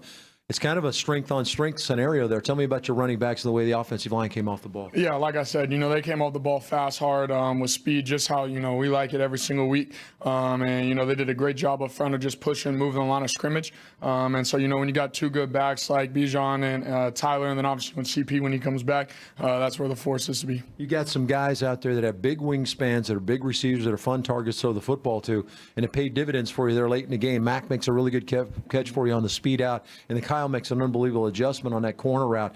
Talk about how those guys just go get the football for you. Yeah, like I said, from the very beginning, ever since we got all these guys, it's just about putting it in their frame. The one to Mag was a pretty crappy ball, but he was able to come down with it. And then, just giving guys a chance, especially on the deep balls. You saw in the preseason the one to Drake, obviously this one to Kyle. Just give guys a chance to go make a play. Certainly not the best you guys will play offensively, but you went and got a W. How important is that to know that you can go win a game? Maybe you don't have your A game. Yeah, it's huge, and there's a lot of things that we can go back here and learn from, and be able to come back next week against Green Bay and be able to execute better. Great win, man. Thanks. Thanks so much. I love the fact that he realizes, there's things he can improve on. He made a throw that he said was kind of tough to Mack and talked about, Kyle Pitts bails him out with a great adjustment midair. As we said, guys, and Arch touched on it. It's a win. You win. You beat your a division rival by 14 points. They got a first win since 17 to start week 1, and there's still a ton of things the coaches can yell at the guys about and fix, right? There are a lot of things. And a reminder, Mike and I will be up at Flowery Branch on Wednesday, sitting there talking with Coach. We'll have a couple of players on as well. By the way, the player segment today coming up in the 6 o'clock hour, AJ Terrell as part of the coaches show, as we'll slide out and Arch will sit down with Coach. But yeah, I think, Mike, the thing that stood out to me yesterday, if you were going to say, give me one takeaway, it was the defense. It was the defense putting pressure and making Bryce Young uncomfortable, creating turnovers, which is something we haven't done. Guys, if you saw anything of that Cowboy game last night, now I mentioned this, the Cowboys have had more turnovers and creating turnovers over the last 2 years than anybody in the NFL. Anybody. And then last night they started the game that way. That's how you win. That's how you get extra opportunities for your team and your offense and put your team in scoring positions. And, Mike, that was big. If the one takeaway yesterday, offense is going to get better. Defense, and we talked about it all offseason. How good is this defense going to be? Are they going to be able to get off the field? Are they going to be able to do this? Bryce Young, his longest throw yesterday, guys, was 14 yards. Yeah, he tried, and he was missing on the deep ball, and we talked about the great job that Jesse Bates did. Some guys were saying, why are we going for Jesse Bates with all the needs we have? Jesse Bates shows you the playmaking ability. Great job. Again, led the team in tackles, 2 interceptions, flipped the field, got you short yardage. You didn't have to go march down the field with Desmond Ridder. And just to your point on the defense, yes, They had to go to blitz to get heat on the quarterback, but they stopped Carolina on a 3rd and 1 and a 4th and 1. Big. Carolina goes in to score on that drive. It changes the complexion of the game. Maybe get more confidence for Bryce Young. Then we talked about everything else that they did defensively. I get it. This is our first chance to really see what Nielsen does. He was not really stunted. He was basically 4 guys going straight ahead. So I think there'll be some things maybe he'll want to look at getting after Jordan Love in Green Bay coming up next game. Yeah, you're right, man. I mean, and again, guys, we will flip the script, talk about Green Bay. I think we're going to get a great game on Sunday. Jordan Love's going to come in here with a lot of confidence, but we're just enjoying this win and taking it one game at a time, and we get 48 hours on this show to enjoy it. Tomorrow we'll talk more about it in different aspects. And I also think, again, these young stars, our core, as I like to call them, they're going to grow together. Algier just did 1 year of this, man. Bijan, this is his first time. Mike Drake and Pitts, the core, if they can come together, and even our quarterback, we might have something in the works here. And that's what we're trying to see. Like, what's that going to look like as it continues to evolve? And, I know the coach sometimes gets a little ticked off when the media comes at him. But, look, you don't draft superstars to have them not do anything. You mean him cutting off WSB Zach Klein? Hey, Coach, kind of funny that I don't want to be rude. I'm going to cut you off. Quarterback had same amount of one more reception than your top draft pick and wide receiver. But Coach is right, though. Like, we care about winning. I'm not worried about fantasy football. He's right. But at some point, when you've got as many holes as this team had the last couple of years, these guys got to have big. We know what the storyline is. You got to have impact for Pitts, big time impact. We and I talk about, hey, how about 15 touchdowns between Pitts and Drake London? I'm with it. But that's going to hopefully get cooking. The other thing is, just to your point about fantasy football and what guys are asking about, in a Madden game, Ritter drops back, and then yes, you are going to hit Drake London on the 50-yard seam route. They couldn't protect Ritter. He got sacked 4 times. He was running for his life. They had to make adjustments on those slants. Brian Burns decided to play, and he brought his A game.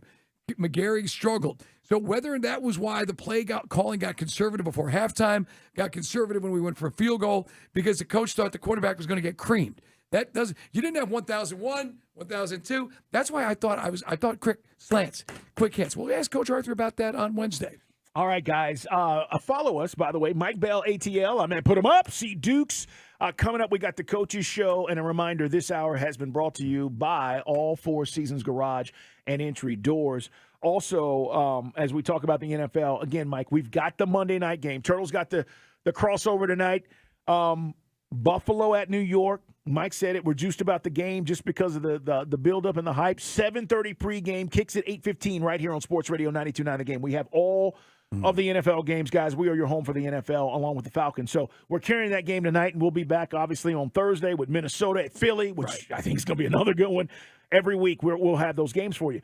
Tonight's thoughts on this game. Buffalo Jets. I mean, I like a lot of folks out there. I'm really jazzed for the Jets. Some weather delay, by the way. They can't have anybody out there on the field. Some thunderstorms rolling through Jersey right now over there at the Meadowlands. Okay. So at Jet Life Stadium. But if you watch Hard Knocks, are you not a little juiced for Aaron Rodgers?